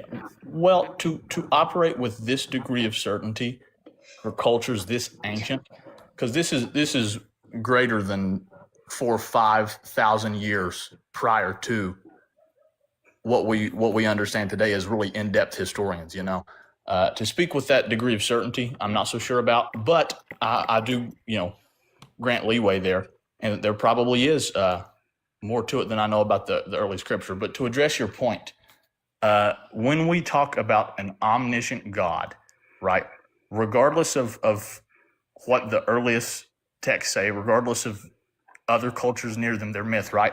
I don't want to get in on whether Christianity is true or not, but philosophically, if there is a God that is omniscient, he is the ontological ground of all being, right? All powerful, all knowing. And if he exists, it is nowhere found in the Bible. What do you mean? Because even in the Old Testament, it shows many a time that God is not all-knowing.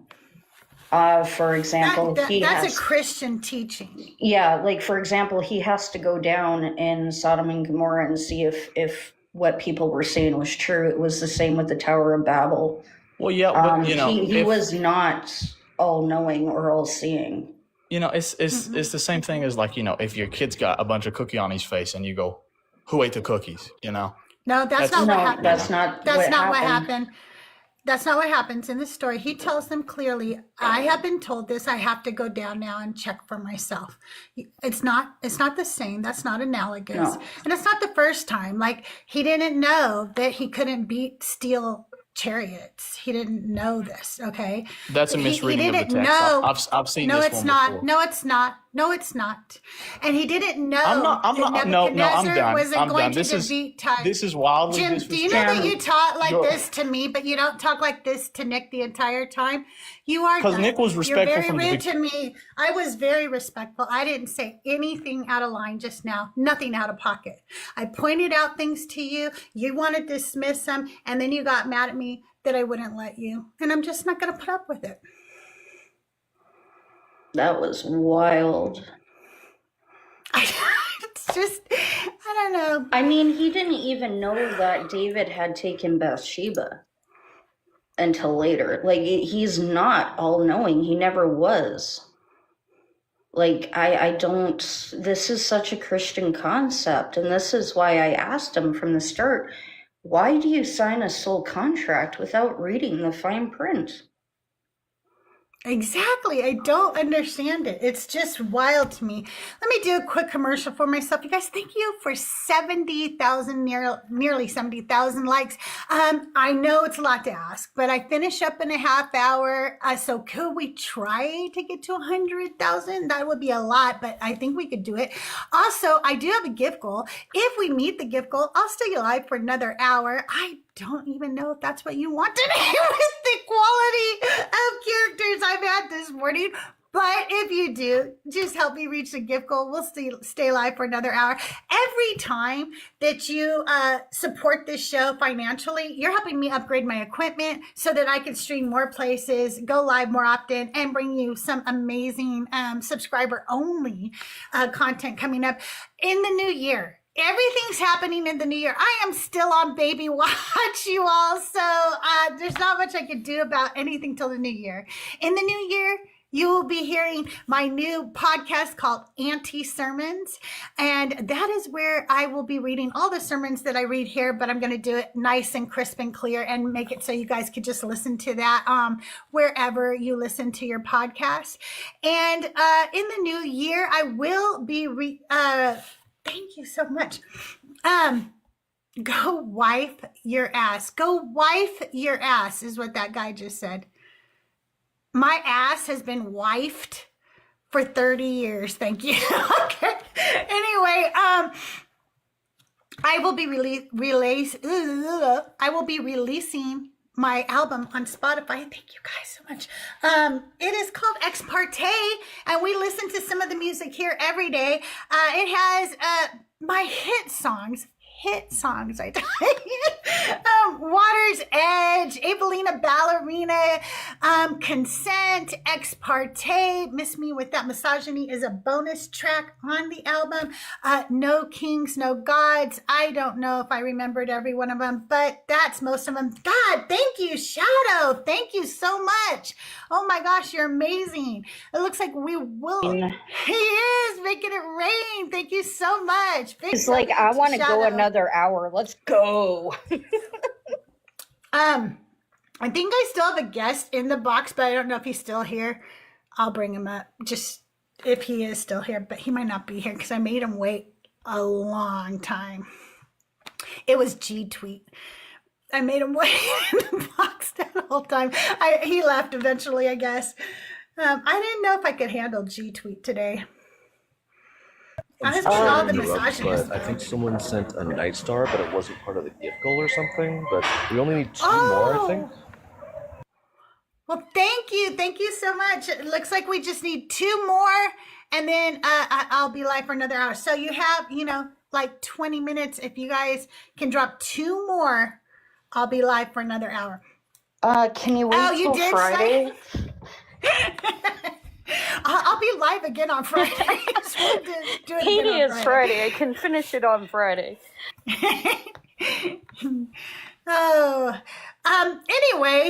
today's been kind of different, huh? It's been crazy. I'll tell you what, if we don't get the other two, I'll still stay live for another half hour since Shadow made it rain. Okay, so no matter what, I'll stay live an extra half hour. So we got about an hour left of the show minimum. And if we get those other two in, I'll stay live for the extra other half hour as well. Oh man, today was just so freaking wild so far. I mean, it was funny. Like, I came in this morning not really feeling it, to be honest with you. I was telling everybody how doing that sermon yesterday, my little auntie sermon, and we are calling them AUNTIE instead of ANTI because I think that's cute. I'm your auntie and I'm doing little sermons for you, okay? And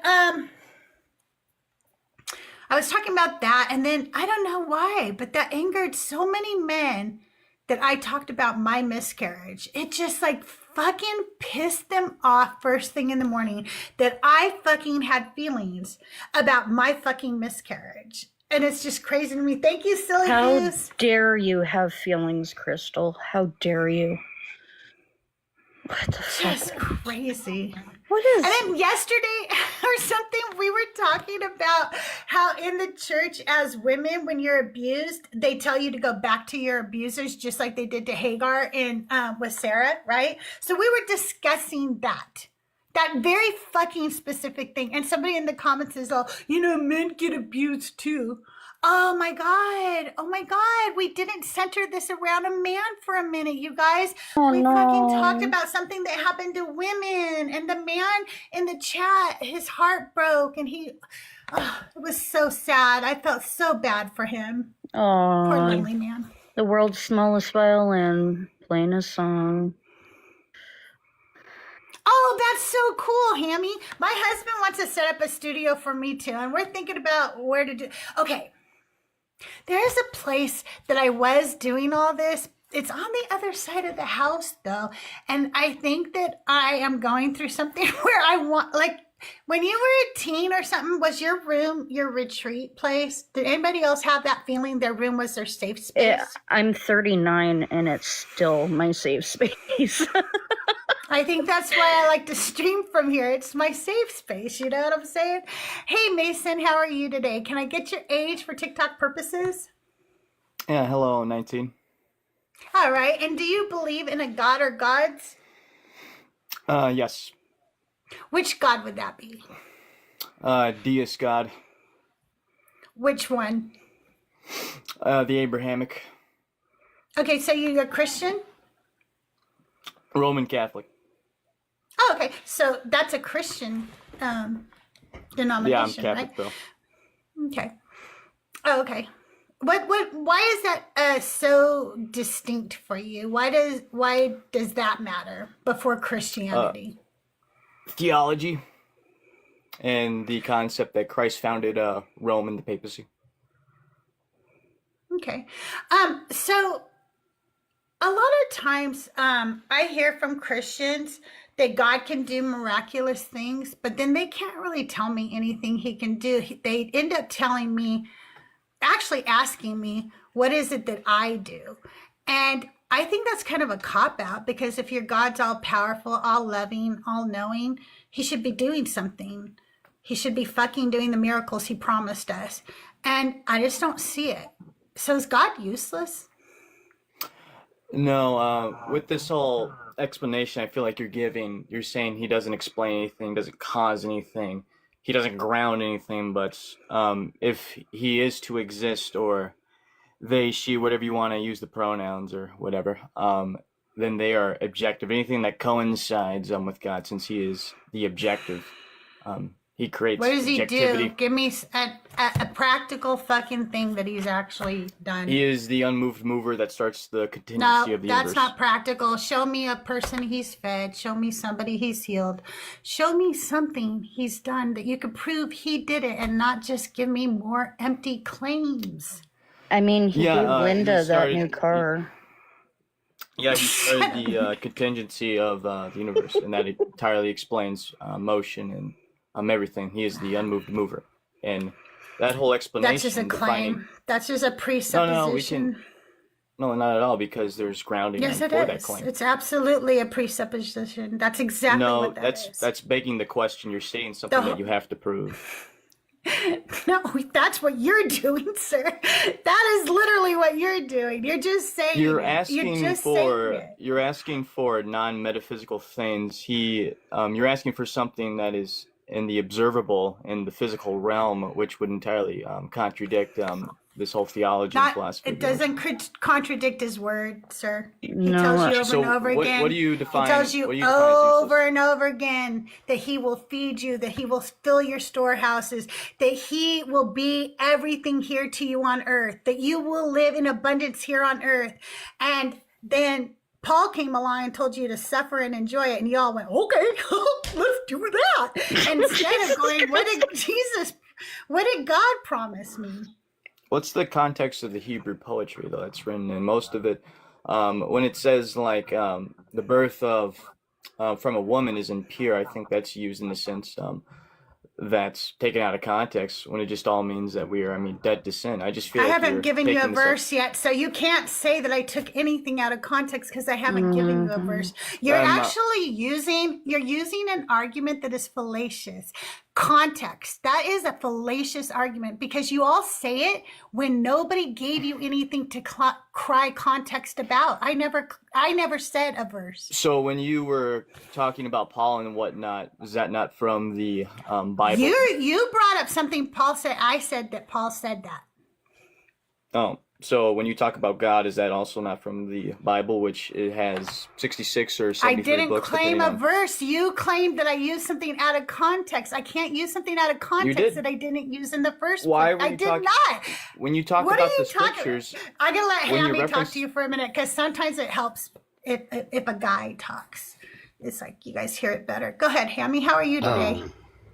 I'm doing all right. I'm just about to grab me something to eat, so I don't know how much longer I'm going to be up here. But Okay.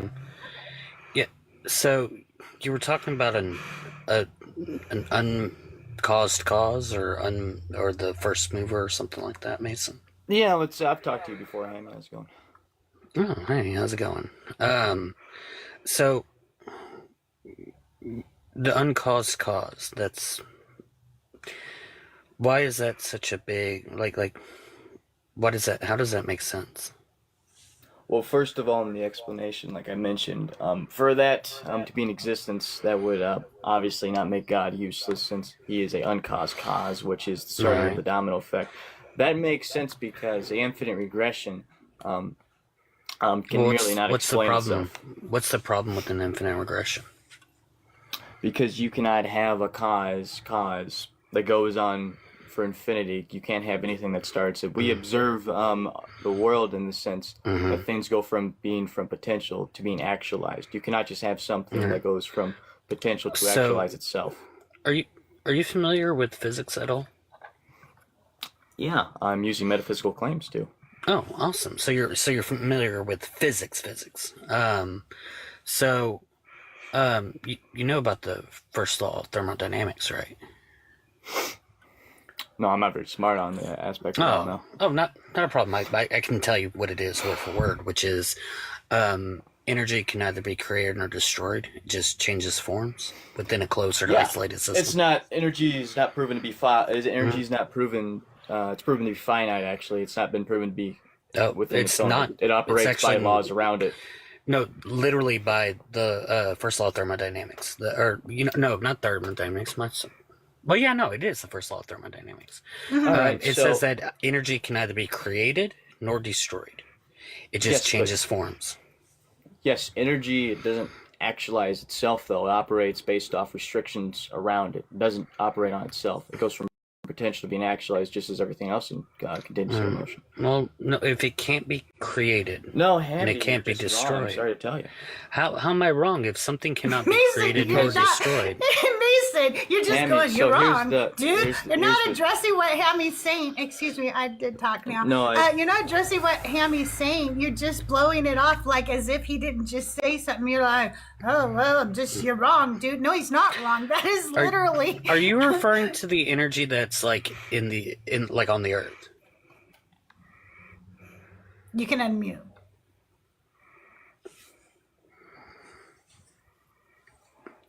Mason. Send him an invite. Yeah, okay. So energy is it's conserved. It doesn't come from nothing, right? So, well, it just always exists. It's bounded by a system that has finite energy to it. What system is that? Reality itself. It's so contingent. if energy, so we all know that what ends up happening is like whenever energy is within a closed or isolated system, it just changes forms. It doesn't go away. It doesn't dissipate. It just stays there and just continuously changes forms. That's what the first law of thermodynamics says. That's what we observe when it comes to energy. We don't observe it like depleting. We don't just like it becomes homeostasis, right? Because like as time goes on, this energy, since we have nothing coming into the system, we have nothing leaving the system. It just stays in one spot, and it just kind of eventually, in the very beginning of it, it's going to be very volatile, and it's like appears to be in abundance, and then as time goes on, it becomes homeostasis, static, and it seems as if it's depleting, but it's not. It's still there. It's still existing. Yeah, I agree. So yeah, the thing is like space, time, and age, like the Big Bang. It's fine. The Big Bang. No, the Big Bang is not a beginning. This is actually. Well, you're implying that it is. How? No, I just said the they're Big Bang is saying finite. the Big Bang would be finite, meaning that because of the Big Bang, that means there's a beginning. Yeah. So I mean, in the upper range, I mean, we observe. Is that not what you think? Well, yeah, I think that, but the thing is, Oh, cool. it's Well, the thing within is the realm like of finite. Anything that So, we have observed or taken Mason? caution of has been proven to be finite, unless Well, you can Mason, provide the something thing is otherwise. this the Big Bang amongst modern, like, people relevant in the field, scientists relevant in the field, they do not say or agree that the Big Bang was the beginning. I didn't say it was. So they leave room for the universe being cyclical. They leave room for other models, such as possibly a beginning at some point, due to subatomic particles like popping in and out of existence, which we observe that to happen. They leave room for a bunch of different options. There's even one theory about how the initial quote unquote beginning of the mass expansion was just from a from a black hole, like sucking in everything, and then our quote unquote Big Bang was the white hole spewing it all out, making it a never-ending cycle. What's that? That doesn't. Well, first of all, you're explaining things that are also, I mean, finite too. You can't just like throw in the realm of energy, and then I've kind of taken the realm that it's fine. Are you saying energy is not finite anymore? Energy. No one has ever said energy is finite. It's not So finite. it's within the realm of infinity. Yeah, energy. If energy cannot be created, Energy's not. and it energy's cannot be not- destroyed. You want to do a Listen. quick Google search for me? And just like No, would you like to do the Google search? No, okay, sure. I mean, I can Because look up, look up- is energy proven to be infinity? What do you mean to be infinity? To It's proven to be finite. eternal? No, it decays. It's energy eternal. can be No, energy can be measured and exists within time. It's not something that exists and operates on its own. Is eternal not a temporal language? No, it's not. How is Not for this eternal? context. Eternal Not for this meaning that conversation. that something exists. It means it exists within time. Eternal is a temporal word. In space and time reality of what we observe is in constant change and motion. It's contingent. That does not address what I just said. The term How not? eternal, The term eternal is a reference of time. So it's temporal Yes, I language. agree with you. And the problem is space and time reality of what we observe is finite. Nothing goes from being potential to actualize on its own. The thing is what we observe is not even half of what is actually there, right? So like we have what we That call the contradicts universe. PSR. No, you're going to contradict it PSR. doesn't, because then. what we have is we have is the observable universe, which is what we can actually see, and then outside of that, it's still expanding. So it is expanding at a rate that we cannot keep up with to be able to view. Before we go any further, excuse me, guys, just for a minute. Okay, bye, Sunny. Have a good day. Thank you so much for being here. You're amazing. I love you. And just so Drummer knows, Sunny brings a lot to my show, and she is one of my co-hosts, and she's always welcome. Just because she doesn't interrupt and act like an ass doesn't mean she doesn't bring substance to the show, just so you know that. But before we keep going down this line, I just don't understand how presupposing a God proves that he's useful. To presuppose him in the first place does nothing for this conversation. It showed me practically where this God has been useful. What has he done? Why are people starving to death by the millions? What is he doing? What about all the promises he made in the Bible to say that he would take care of us? That's what I want to know about. Not whether you think that he was the creator God because you think that's the only way that anything could have come into existence. You and I, Mason, never going to get that answer before we unalive. We do have certain answers. We know that energy cannot be created nor destroyed. It is eternal. You don't know that because you haven't studied thermodynamics. But that is what thermodynamics says. It cannot be created nor destroyed. It is eternal. And none of that conversation gets us any closer to how that God is not useless. Mm-hmm. And like, even if Drummer, you're now muted because you're just such a little cunt. I gave him a 1 minute mute, I guess that didn't work. Timeouts out for everybody, I guess. I know I won't be bringing you up so you could drop down. So I am someone who believes in a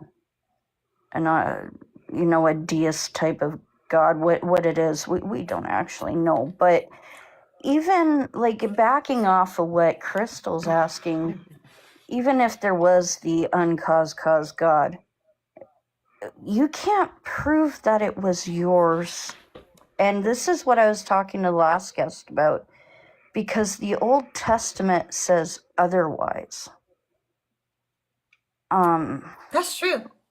So, I mean, if there is an uncaused cause, well, it's not this God.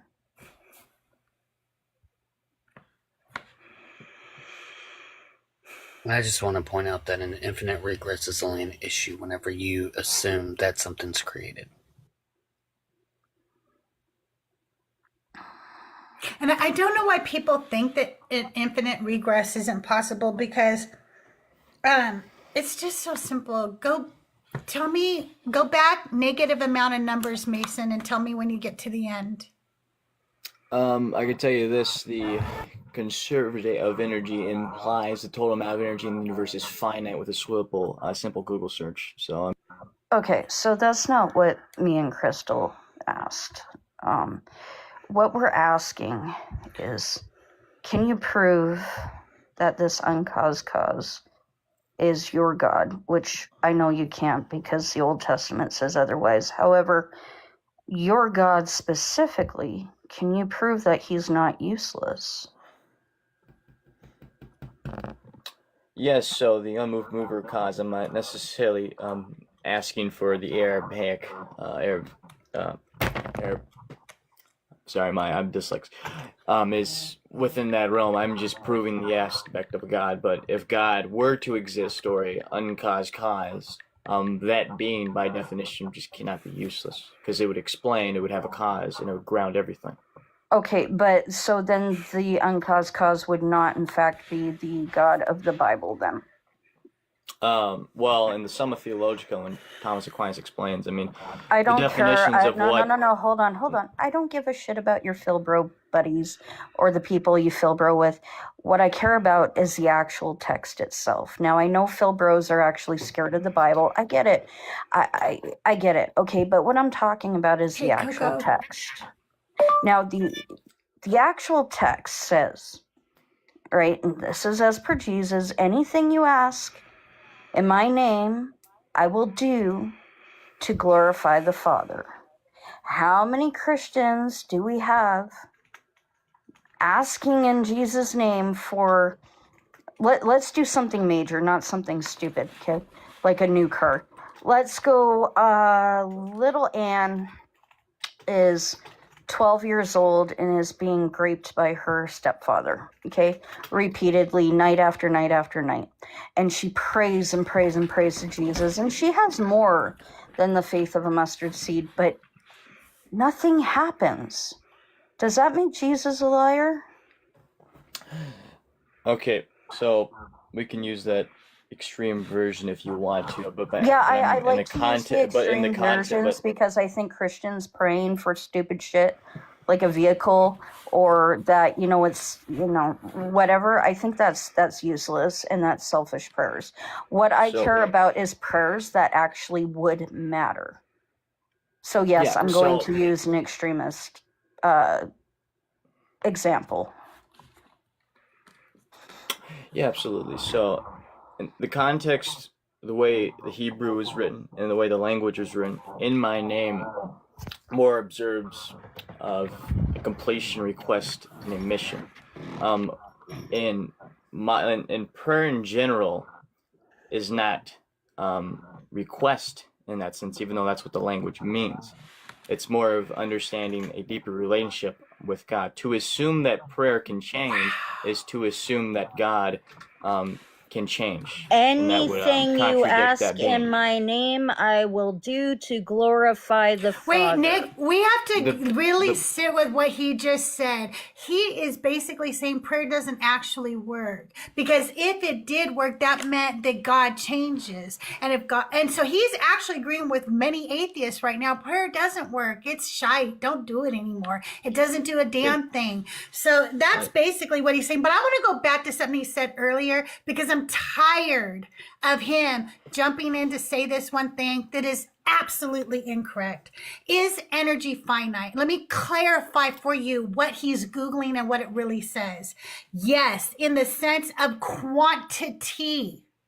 Okay, that means there is a finite amount of energy within the universe. Okay, it cannot be created and it cannot be destroyed. And that is what we've been saying all along, sir. So please understand what words mean and quit changing the definitions. It drives me crazy.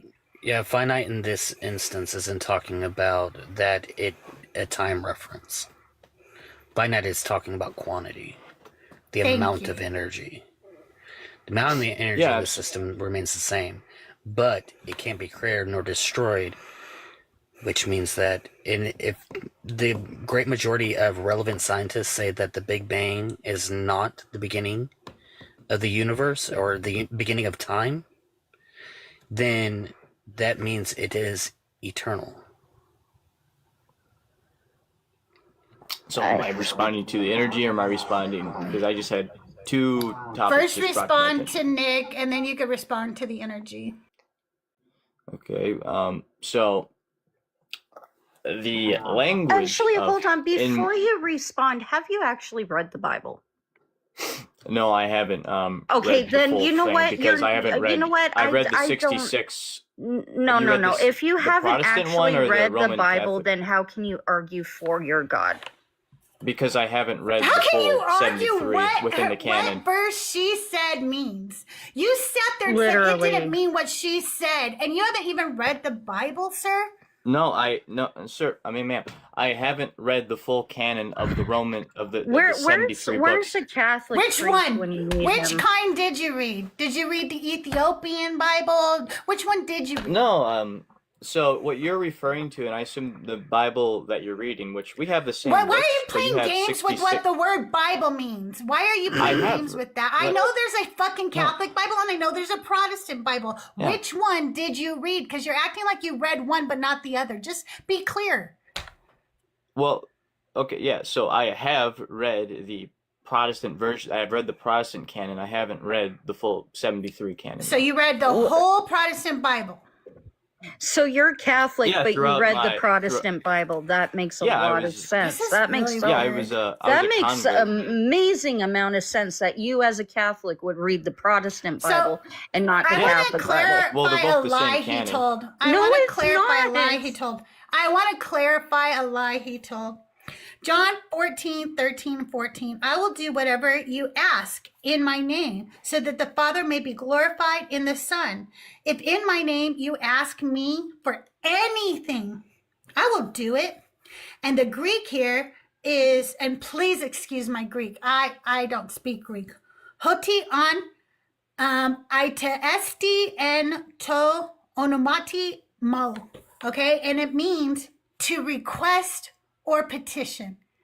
And you fucking said that's not what it means. No, I did.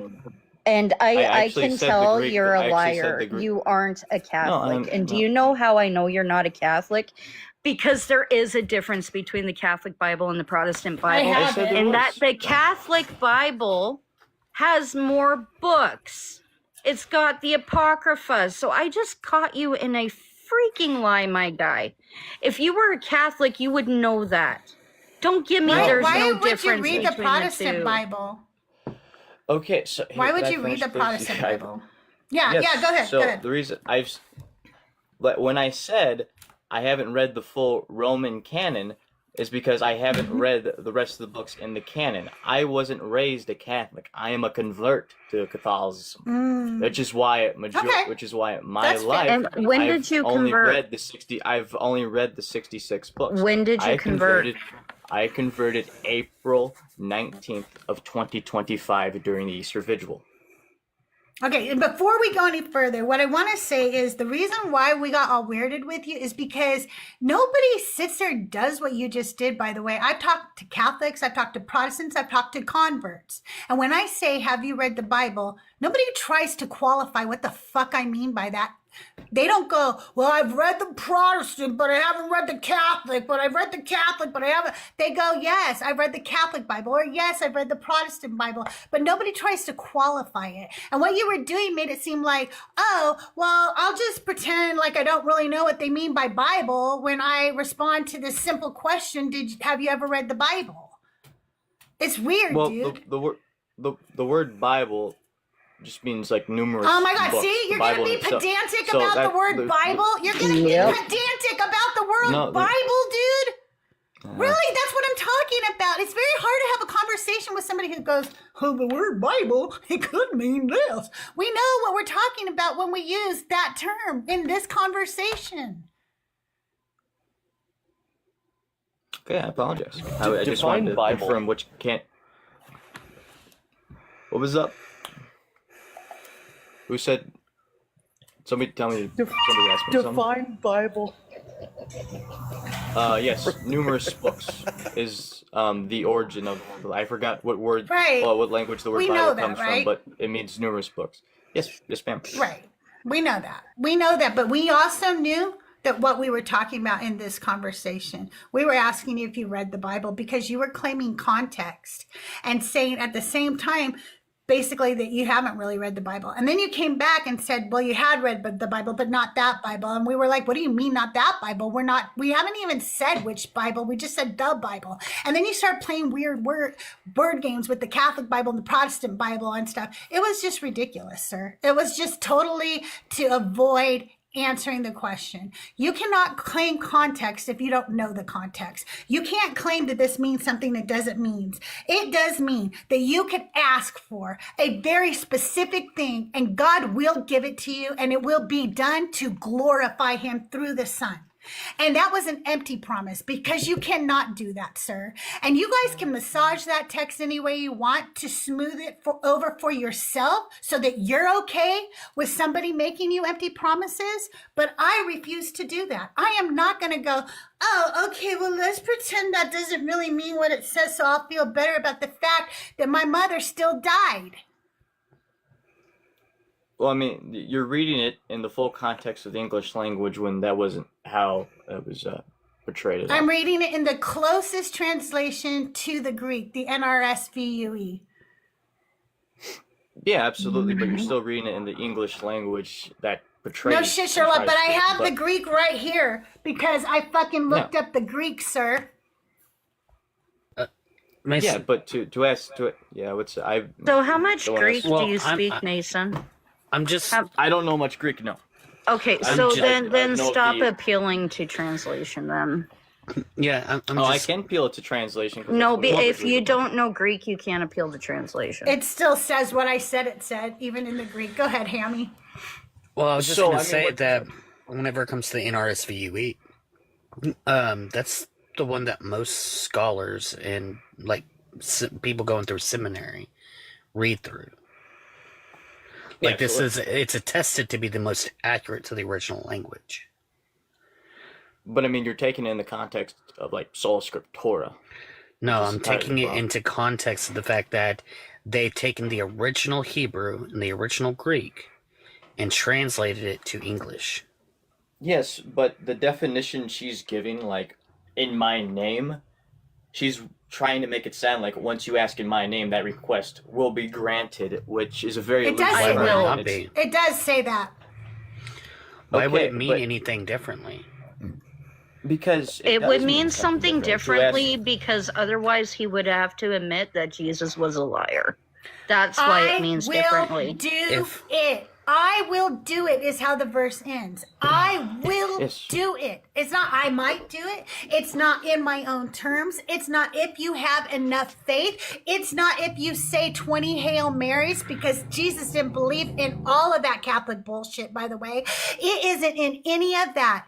It is if you ask in my name, I will do it. And I'm going to do it for a very specific reason. And that reason is so that my Father can be glorified through me. People will know about my God because of me. It's all going to come to light. All you have to do is ask, and I will make miracle after miracle happen, and people will believe because of these miracles, and nothing happens. If I were to tell you, Mason, to go to this particular shop that's in Galveston, right? And tell you go to this particular shop and reference my name to them, like tell them my name, and by invoking my name, you will get whatever it is that you want from there, free of charge. Is that not like? Is this not kind of like the same thing here? Yeah, but I mean, so if I were to do that, I would say, hey, I want 50 bags of Coca-Cola in his name. Would he offer that? Would you offer that? If I sat there and if I told you, because I told you flat out, go to this particular store, tell them that you want XYZ in my name, and they'll give it to you.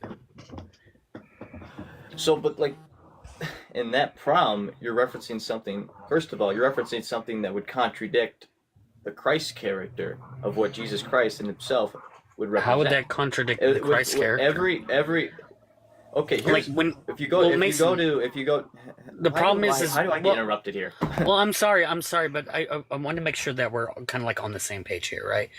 Because from my understanding, this particular verse is Jesus's words, right? And Jesus's words tend to not mash well with Paul's words about Jesus, because Jesus never once claimed to be God. He never once claimed to be anything. As a matter of fact, whenever he is being tried and Pilate is asking him questions and says, you're the one, the Messiah, the one they call the King of the Jews. Are you not? Are you not the Messiah? He's like, that's what they say. Like he's never once claimed to be these things.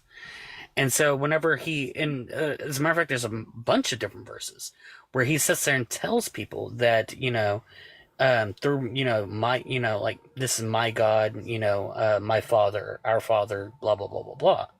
So, whenever he's over here saying did I that, please, so the conversation's now drifting towards what that verse means, and now we're drifting towards the concept of is Jesus Christ God? This conversation's been completely drifted. Come on, man. We're talking about energy Mason, and finite. Then we're talking about this. But the thing is whenever it comes to this, led anything. Well, whenever it comes to this particular thing, is that you're saying that this contradicts the Christ character. But Christ was a even miracle. the majority scholarly consensus. Hold on, Christ was a miracle worker, was he not? Yeah. Did he not perform miracles? So when he says, anything you ask in my name I will do to glorify the Father, that does line up with the Christ figure. That does line up with his character. If I were to go and say, Christ, I want to murder 55 individuals in your name, that's not going to obviously be offered.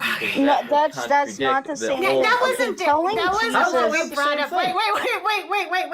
What the fuck? That wasn't even the example that we brought up, and you dodged the example we brought up. The problem is that you're having to do a lot of backbends for this verse. You're doing all the heavy lifting, and your Jesus is not doing anything. Okay, your Jesus made a promise, and he can't live up to it. She's I am insulting not begging any question. I am not begging any question. Okay, you are doing all the heavy lifting here. This verse says what it says, and it's not only the only promise. There are promises after promises that Jesus just does not fulfill. He doesn't fulfill the messianic prophecies. God does not fulfill the promises he makes. They just don't. And I don't see anything your God's doing in this world right now that humans aren't the ones actually doing it. All healing, all feeding of the homeless, all clothing of the homeless. Everybody who gets something in life, it's from other humans. God's doing nothing. And there's a huge difference in somebody walking up to Jesus and being like, hey, I'm going to unalive these people in your name. Okay, that's not what that passage is about, so I don't even know why you said that. Okay, and a little... things that glorify the Father. Things that glorify the Father. Like, did you miss that part? Yeah, absolutely. So would it not glorify God to stop a sadistic rapist from doing heinous things to a 10-year-old? Would that not glorify God? Okay, so that goes in the whole other aspect of Do not will. say That's free will. Nick, let him talk. Nick, let him talk. Why do I? I'm letting you talk. I told her to be quiet. Now don't go off on that tangent. Go ahead.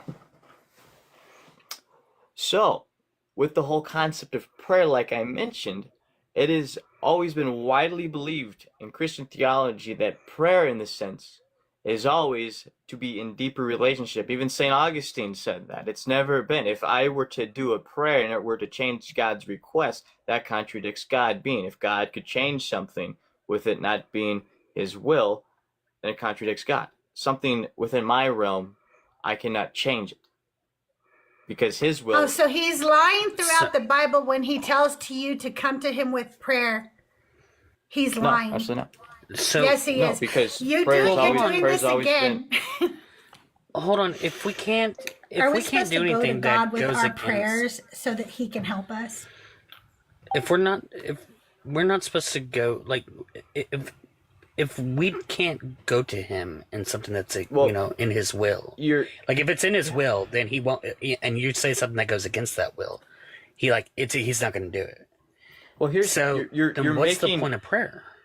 Okay, pause for 1 second. We're going to go to the whole Bible. Pause for just a second. Pause for just a second. We're going to go to the Bible because I'm tired of these claims you're making with no biblical references because you really haven't read the Bible. You were lying about that. And that's why you were dancing around which Bible you had or hadn't read.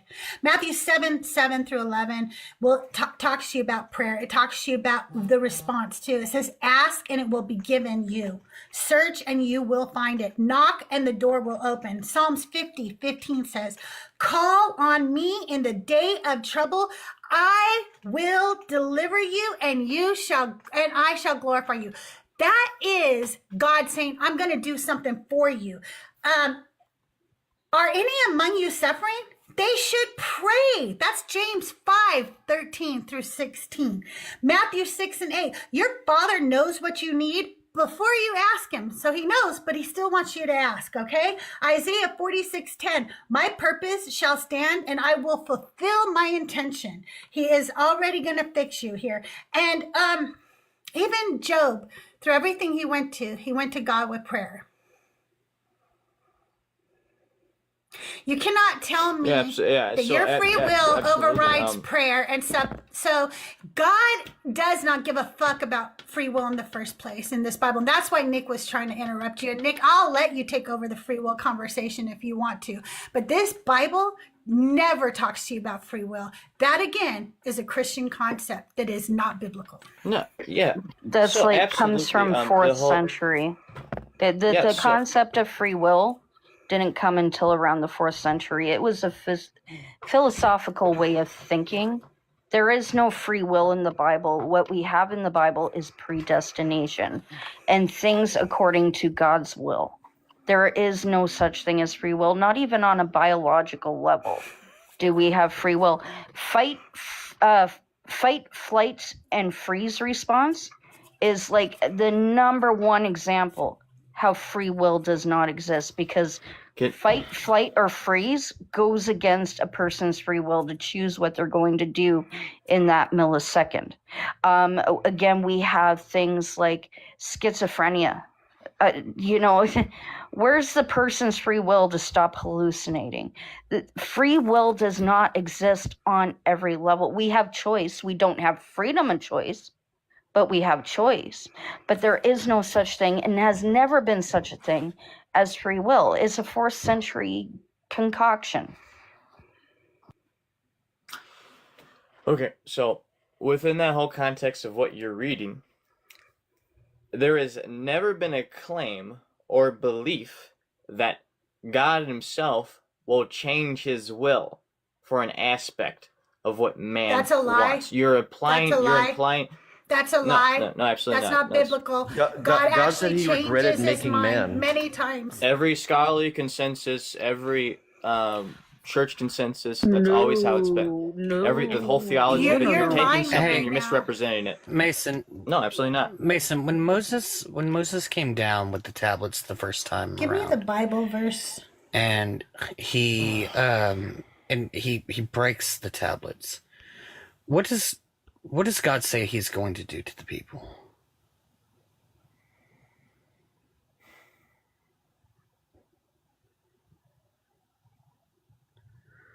Do you remember?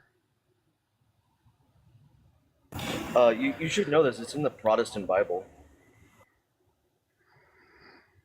Mason, are you there?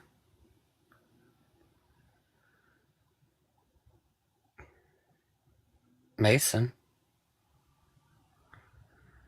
do you remember what God said he was going to do to the people whenever Moses had broken the first tablets that were supposed to go into the ark? Mason, are you with us? Okay, well, I do want to say something since he's not talking. I'm not really sure, but to say that God never changed his mind or acted after somebody came to him, I think that, first of all, whether Mason responds or not, I'll ask everybody on the panel, would you agree that prayer is communicating with God? Yes. Yes. Okay. So if Moses was communicating with God, he prayed, right? Whether it was Face to face or not, it's considered prayer. It's communication with God. Yes. Okay, so then Exodus 32, 9 through 14, it says, the Lord said to Moses, I have seen this people, how stiff-necked they are. Now, let me alone so that my wrath may burn not against them and I may consume them. But Moses implored the Lord his God and said, oh Lord, why does your wrath burn hot against your people? And the Lord changed his mind about the disaster that he had planned to bring on his people. So I would run too if I were you, Mason. I would run. I would also like to bring up Genesis 18. This is the Sodom and Gomorrah story of when Abraham is talking to God and God wants to destroy everybody.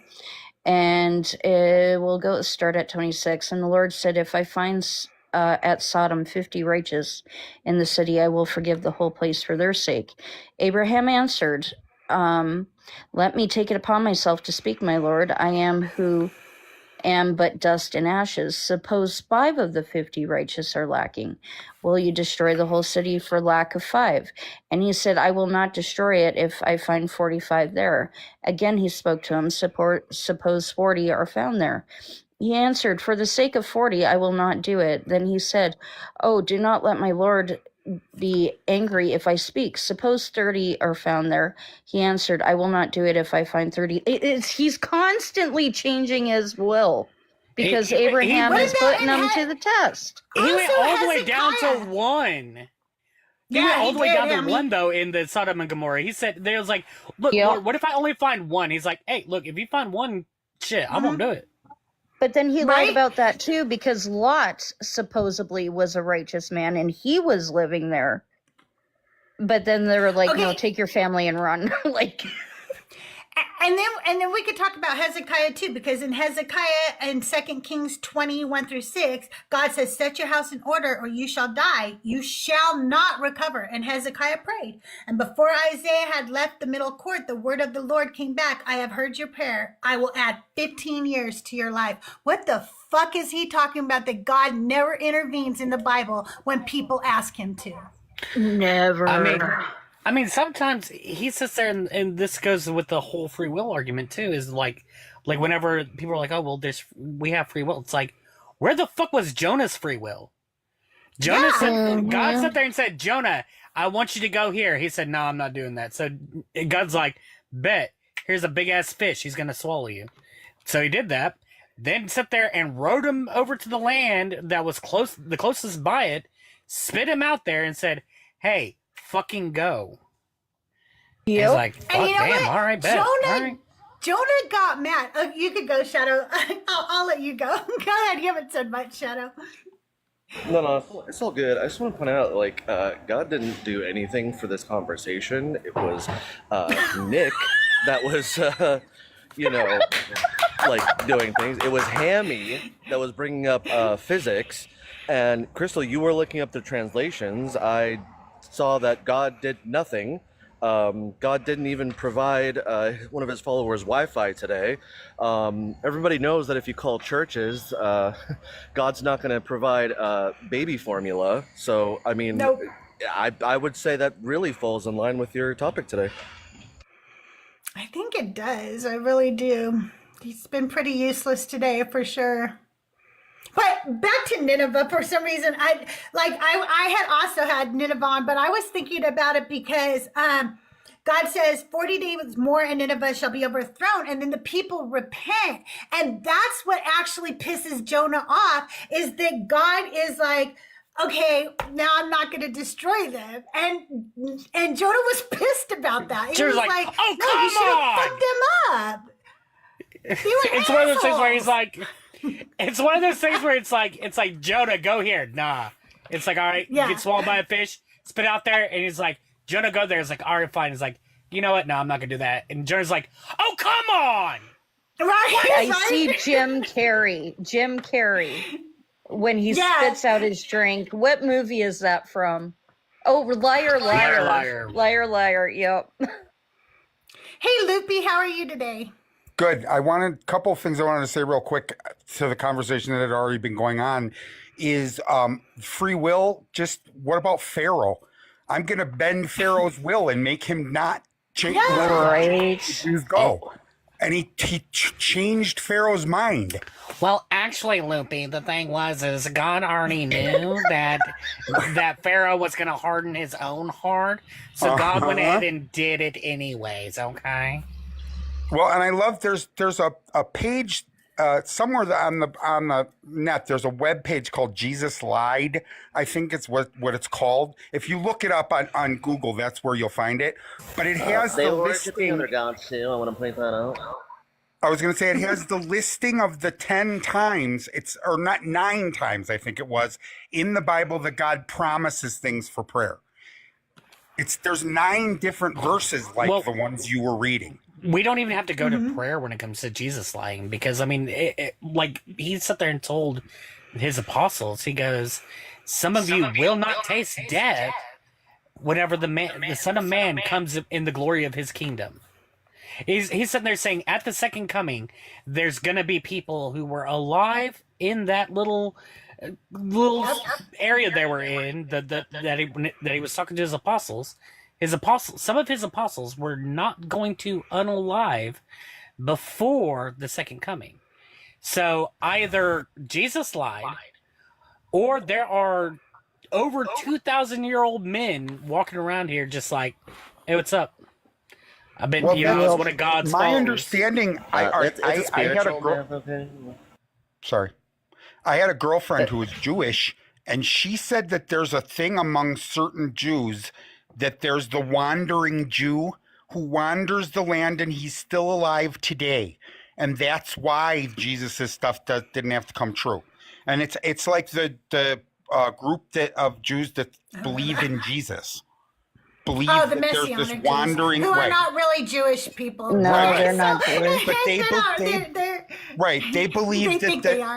they believe that there is this wandering Jew who wanders the land forever and never dies, and that it was a curse that he lives forever.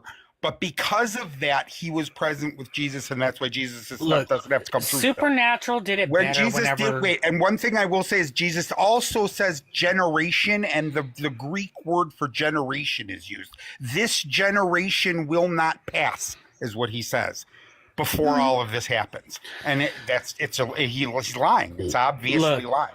Look, Supernatural did it better whenever they had Cain walking around the earth forever. Yes. My favorite lie Jesus ever told those was when he did a Hannah Montana with his disciples, and he was like, hey guys, like, I'm not going to go to the big thing tonight because, like, I'm just not ready. Okay, you guys go on without me. Have fun. Bye. And then he Hannah Montana and, changed his outfit so nobody would know who he was. And then he went to the thing anyway, and Jesus? Nobody knew he was there. Yeah, did you know Jesus did that? Look, he put on a fake mustache, and they said, what's your name? Montana. He put on a fake mustache. They said, what's your name? And he was like, it's G's not. G's not it. No, G's me, because instead of G's us, it's G's me. I'm G's me. One thing I can't understand at all is the whole bit where the Roman soldiers were going to get him from the Garden of Gethsemane. They needed Judas to show them who he was. Now, this man was supposedly known all over the place in that area. The Roman soldiers were all over the place. He would have seen him at the temple flipping tables and trying to whip people.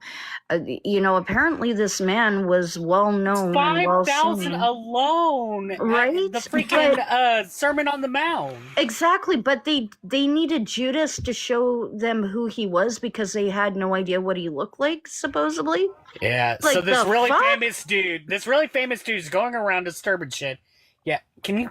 Can you point him out to us real quick? That would be like, the police need to arrest Johnny Depp, but needs a super fan to show them where he is because they have no idea what he looks like. Pardon? No. What? They would have seen him. My favorite thing is that they will talk about how like awesome Jesus was and that the crowds couldn't, like resist clamoring for him, right? Like he is some, rock star that was walking around. And then they But will Isaiah go 53. read Isaiah 53 and they will say he was rejected by everybody. Which one is it, He was, sweetie? we didn't look upon him with any kind of thing. Really? Really? It's crazy. Oh my And goodness. then Hey, you they guys start. Go ahead, Nick. Oh, and then they start going off, that same line of thinking that, oh, well, the Jewish people had him crucified. It's like, actually, only the Pharisees actually hated him. Everybody it's one else of was those- supposedly following him. So where do you get that from? It's always this, well, not really. That's not how that worked. It's one of the funniest things that I always love to point out. It's like, so whenever it comes to Pontius Pilate, like, we know he existed because we have very few things that are written about him that are correspondence from, some major Caesar of the time to him. We even have the Pilate stone that has like his likeness on there and it says Pilate. And so like we have these things that point to the fact that that Pilate was a real person. However, when we look at the Pilate in the letters from the Caesar to him, and we look at the Pilate from the Bible, we get two totally different characters. Because the Pilate in the Caesar letters, like, he is known as an agitator amongst the Jewish people. Like, so much that one of the letters we have, one of the only letters we have of the Caesar, like, communicating with him, he's like, hey, knock that shit off. Stop it. Now. And so then we have Jesus over here, or we have Pilate over here when it comes to Jesus, and he's like, the Jewish people are getting into a row, like, no, we want you to crucify Jesus of Nazareth. And he's like, well, I can't disturb the people here. That would cause a riot. He would send people in. He would send Roman soldiers in, dressed in regular, everyday garb, to start riots. But all of a sudden, for this one narrative, oh, no, that would cause a riot. I can't do that. No, Yeah. let's not do that. And then later on, way after these events took place, like, or supposedly way after these events took place, he ends up getting kicked off of being the prefect of Judea because of the same fucking shit of constantly causing the Jewish people to riot. And it's like, so for this one little blurb, he all of a sudden, like, oh no, I can't do that. No. Like, what? Shadow wanted to say something. Shadow, what did you want to add? Yeah, listen, I'm not sure if you can hear me okay, but I gotta go. Thanks for having me.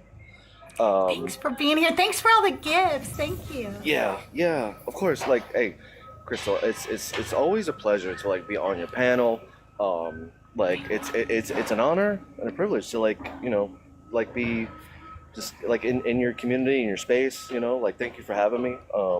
I love your rose gold, like, your the headphones. I'm a little jelly, I'm not gonna lie. I want to get like the Kraken kitty ones. I want to get the kitty ear ones, honestly.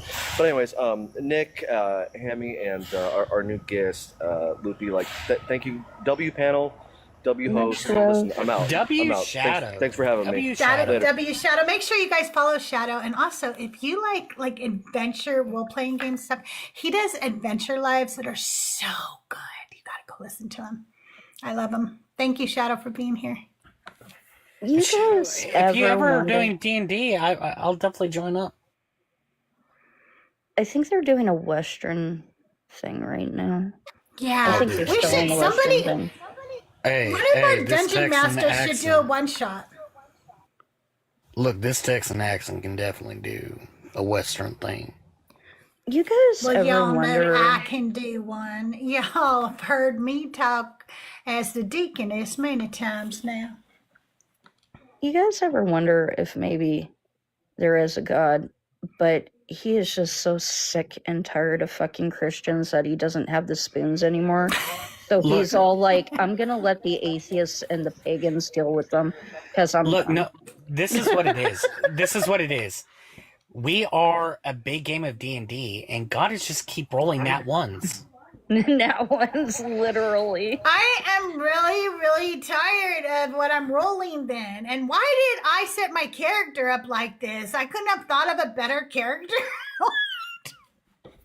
One time my daughter-in-law said, you know, sometimes my life is really good. She does have a really good life, and she's worked really hard. Let me tell you, she's a doctor. She got a perfect score on her SATs. She went to Harvard, graduated early, went to Columbia Med. So this wasn't like she had everything handed to her. She's worked really hard, but she's like, my life is just really, really good. And then I think, what if this is like all in my imagination and I'm just imagining all this? And I said, bitch, you couldn't have imagined me looking better than this. This is what you came up with for me. You better not be imagining this. You should have imagined me looking hotter than this. What is wrong with you? Oh, Anyway. that's like those people who say that we decide how our lives are going to go before we even come to Earth and are born. It's like, what hell would I have chosen this life? Like, no, All right, so no. like I'm not over here imagining like myself like looking down on this planet and like, all right, so you're gonna be born in Texas, where it gets really, really hot, and you're gonna get used to the heat. Don't worry about that. But whenever the cold hits you, you turn into the biggest baby. And then on top of that, you're going to be born in more of a conservative area, but later on in life, you're going to be very, very liberal. So, you know, we're going to do all that for you. Oh, and by the way, this place is also going to be known as what they're going to refer to as the Bible Belt. But you're not going to be a Bible believer when you get older. So that's going to be fun. Oh, and by the way, if you're thinking about, well, hell, I'll just move to a place that's more, you know, friendly for me. Guess what? You're also poor. Have fun. Thank you. Bye. I don't know how the hell I would have chosen to live in a frozen, barren wasteland with a bunch of rednecks and living my life out with PTSD. There's no way. No way. Yeah, I would not have chosen this particular life, but I will say that even with anything and everything I've been through, and I've been through some shit, you know, I love my husband and I love my kids and I love my granddaughter. And if I have to change something and any of that would change, I would never change it. Yeah, But somebody you have asked to me. change that. Somebody asked me recently if you could go back to any time in your life and pick up from there, any time, all the way back to being a child or whatever. I said, until my son was born, I would have gone back to childhood. But now that my son was born, I cannot go back to even one day before he was born. I have to make sure Yeah. that kid was everything to me. You know what I Well, mean? Wait, you know, wait, I is thought about that. I thought it about with the that. same knowledge you have, like currently going back then? Yeah, going back and keeping the knowledge you have. But the thing is, like, to have a kid, you can't get that same sperm and that same egg to meet that day, most likely, if you went back to your childhood. You No, will not be there at the right place at the right If time. I go, okay, so I go back in time, right? With the knowledge I have now, I changed my life completely. All I have to do is go search down my ex-husband and have giggity goo with him on May 5th of 2008, and I will have my son back. See, I did the math on this. I did the math on this. I could get my kid back. I just have to make sure I'm giggity gooing with my ex on that specific day. No, but wait, there's a problem with that. And let me, because I've thought about this one. Okay, so let's say you go back. These in are time the and you deep do all that. conversations you get with this high quality Right. show. Go ahead. You didn't go with your husband, so your husband has done many, many, many, many different things and probably had sex many, many other times with other people, or not as many times or whatever, and a different set of sperm will be coming out that day. You might end up with a You different won't have your baby. baby, you will have a baby, but not that baby. Well, okay, Look, let's be honest I here, don't though, ever. because I have to say one thing, Nick, real quick. With no, if I cannot go back in time, I gotta mute you, Loopy, because you have echo. I cannot go back in time with the knowledge that I have now and ever fuck my first husband again. You're telling me if I would have to save my son? Fuck. That is bigger. That is a bigger conundrum than any other hypothetical anybody's ever given me. What? Like, what? I have to unmute for 1 second just to say that made me laugh so hard. So my biggest thing here is the fact that, like, I would like, if they gave me the option to, I'd never do it. And the only reason being is because having the mind of a 35-year-old and, say, a 5-year-old or 6-year-old or 7-year-old, like, it's going to be, I already, at this point in my life, I've gotten to the point where I say fuck way too much. And going back into being a 5-year-old, I'm going to be like, I'm going to wake up and I'll look at my body and be like, what the fuck is this? And then my parents are going to be like, where did you learn this language? And I'd be like, I'm a fucking 35. What do you mean? Oh, fuck. No, I'm not. And it's like, there's, no, I'm good. And then you good. get to your teenage years and you're in high school and you're like, okay, I might be in a teenage body, but I am not legally allowed to date any of you. Right? Like the problem is that It's like, I'm look, gonna deal with that. It's like, look, you are 13, 14, right? I am like, now at this point, it'd be like, technically, let's see here, if I went back You'd to be 5, in like your 40s. I'd be like 40. I'm like mentally 40 right now, y'all. Like this feels weird. No, thank you. They're like, if somebody even understood what the fuck I'm talking about, if they weren't weirded out by that conversation, but they actually believed me that I was a 35-year-old, went back in time, they'd be like, we gotta but be careful. physically- People might clip this, and we might sound like we're saying really horrible shit, you guys. Right. They're gonna be like, did you hear what Hammy said and Nick said? Well, this one here is going to be clippable because deconstruction did, like, that said 5-year-old and needing a cigarette. Yep. Well, that's DC, me. I was just thinking that, like, could you imagine? I go back in time to 10-year-old me. I wake up, I'm like, oh, wow, it worked. Walk into the kitchen, grab my mom's pack of smokes, light one up, grab a coffee, sit down, be like, Mom, we need to talk. Like, could you imagine the look on my mom's face seeing her 10-year-old doing that? So, one of the funniest things, one of the things about that is that my mom passed away like 2 years ago, and so seeing her back, like I would sit there and like could tell her so many things and have so many conversations with her. But I mean, I spent every day with her before she passed, so like it's not like something that was like a big regret for me, right? I saw her every day. I was with her every day. But I still like would spend even more time because I didn't spend as much time as a kid with her. I would spend more time talking with her whenever I'm a kid. But at the same time, like it'd be like, so Mom, I'm actually 35. And my mom's going to be like, oh, because I did have a huge imagination back whenever I was a kid too.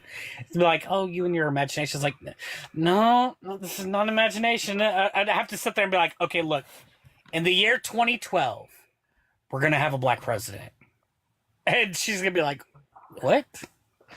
I'd be like, you'll see when I'm 12 now, we're going to have a black president. And then it's going to happen. Like, I'll sit there and say, oh, yeah, and this time, this is going to happen, this is going to happen, this is going to happen. And then finally, maybe she'll believe me. See, all of my cousins were kind of like back to back to back to back. So all I have to do is like list all of the cousins off, tell them approximately when they're going to be born and what their names are. And that it'll get proven right away that I am back from the future. And then I'm going to proceed to give my mother parenting advice. Yeah, I never want to do this thing that you guys are talking about. This is just not something I want to do. I don't want to go back in time with the knowledge that I have now. No desire to do that whatsoever. And my mom didn't listen to me whenever I was younger. She's not going to listen to older me in my younger body. No, my mom didn't listen to shit anyway. And I tried to talk to her a lot when she was alive. So me trying to talk to her more isn't going to help. She's just going to push me away more. So that's not going to fucking happen. So my mom, and I don't want my ex. Yeah, my mom had this boyfriend. Whenever she first started dating him, she asked me, "What do I think of him?" I was like, "I don't like him. Don't date him. Don't be with him at all." She married the guy, and then it was like, and then she eventually they end up splitting, and I'm just like, "What the fuck? Like you did the exact opposite of what I said. You didn't just date him. Like you went all the way." There's a reason why I say I go back to when I was 10, because if I could go back to when I was 10 with the knowledge I have now, I could change the entirety of my life for the better and the lives of my siblings. I could actually change it so none of us would come out traumatized. So that's why, there is a turning point in my life, and it was when I was 10. And if in some miraculous way there was a possibility of being able to do that, I would jump on that ship faster than anyone, because for me, it's not just about me, it's about my siblings too. And I know that I could change in that moment the outcome and have a much healthier impact. And then I also would have never gone to church. That's neither here nor there. Nick, here we are bringing the stream down. We got. I'm sorry. Okay, I'm well, sorry. we're going to bring jokes. it up right now. I am going to play a little music. We were going to play this earlier, but we got interrupted with guests, which was fine because that's what we're here for, right? But we're going to play ex parte for you guys now.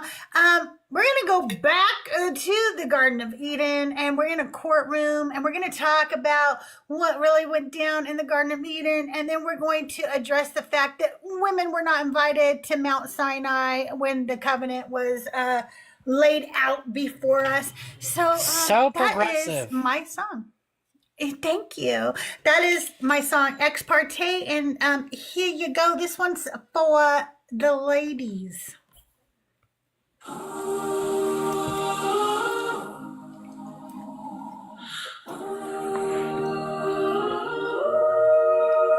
hope I'm not late to the party. I've got something to say, and I want every gentleman here to have a front row seat for this ex party. Ex party for the ladies. One side talks, one side stays mute.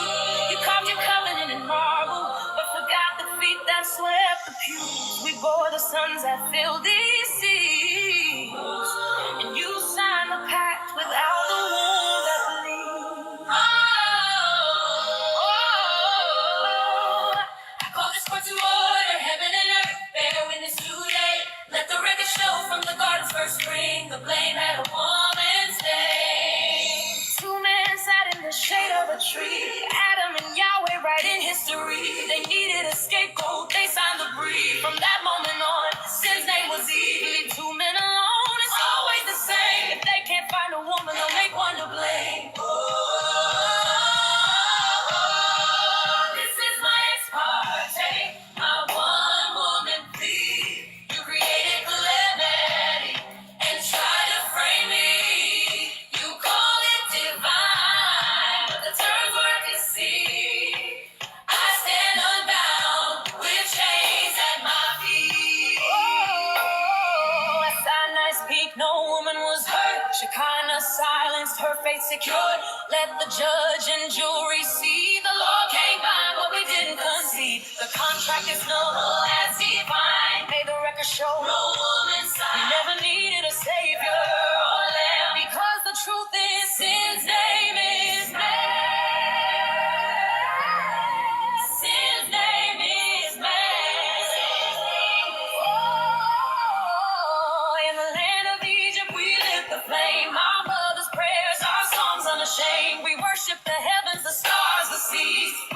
truth before their decrees. At Sinai, the men left us behind, abandoning women, blinding the blind. We bore the children, we kept the fire. They stood on our backs as they climbed higher. Once our rituals were pure, hands in the earth, spirit sure. With Asherah raised, they gave us no choice, but no God, no man can silence the war. May it please the court to hear my battle cry. We denounce the God, we denounce the lies. The pens were theirs, the scrolls they made. It is man's guilt and man that needs saved. Rise up now, behold the power. It's time they bow. Fine, I was never ours to share. Without the glory, there's no guilt to bear. Every woman today stands free. If sin is own, man holds the deed. The contract is null as defined. May the record show no woman signed. We never needed a savior, because the truth is sin's name is man. Yes, sin's name is man. Yes, the truth is sin's name is man. Sin's name is man. Yes, the truth is sin's name is man. Sin's name is man.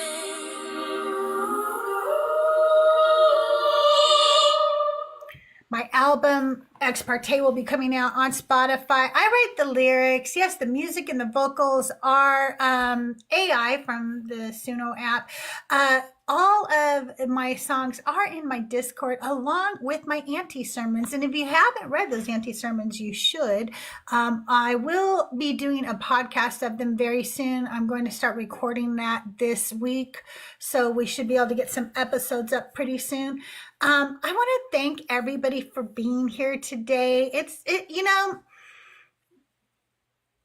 I never know how these shows are going to go. This was up, it was down. It had, you know, it got a little violent maybe sometimes. I don't know. It was just a little wild and unhinged.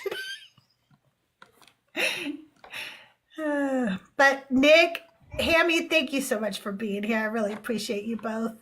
Thanks for having me. And thanks for having me. Absolutely. Is there somebody we could raid right now? Is Trust But Verify live? Sandra, is she live? Okay. If you give me a sec, I can look it up. Okay, cool. I will give you that sec. Oh, is Joel live? I know there's only like 12 of us because everybody already went over to Joel's. No, I'm just kidding. We could just raid Joel if Joel is live. Ty here, is Joel live? JRB is JRB. And all right, everybody head over to Joel and say Crystal is better than you, Joel. That's what, and then say raid. Crystal is better than you, Joel. Raid. Okay? All right, love you guys. Have a great day, and I'll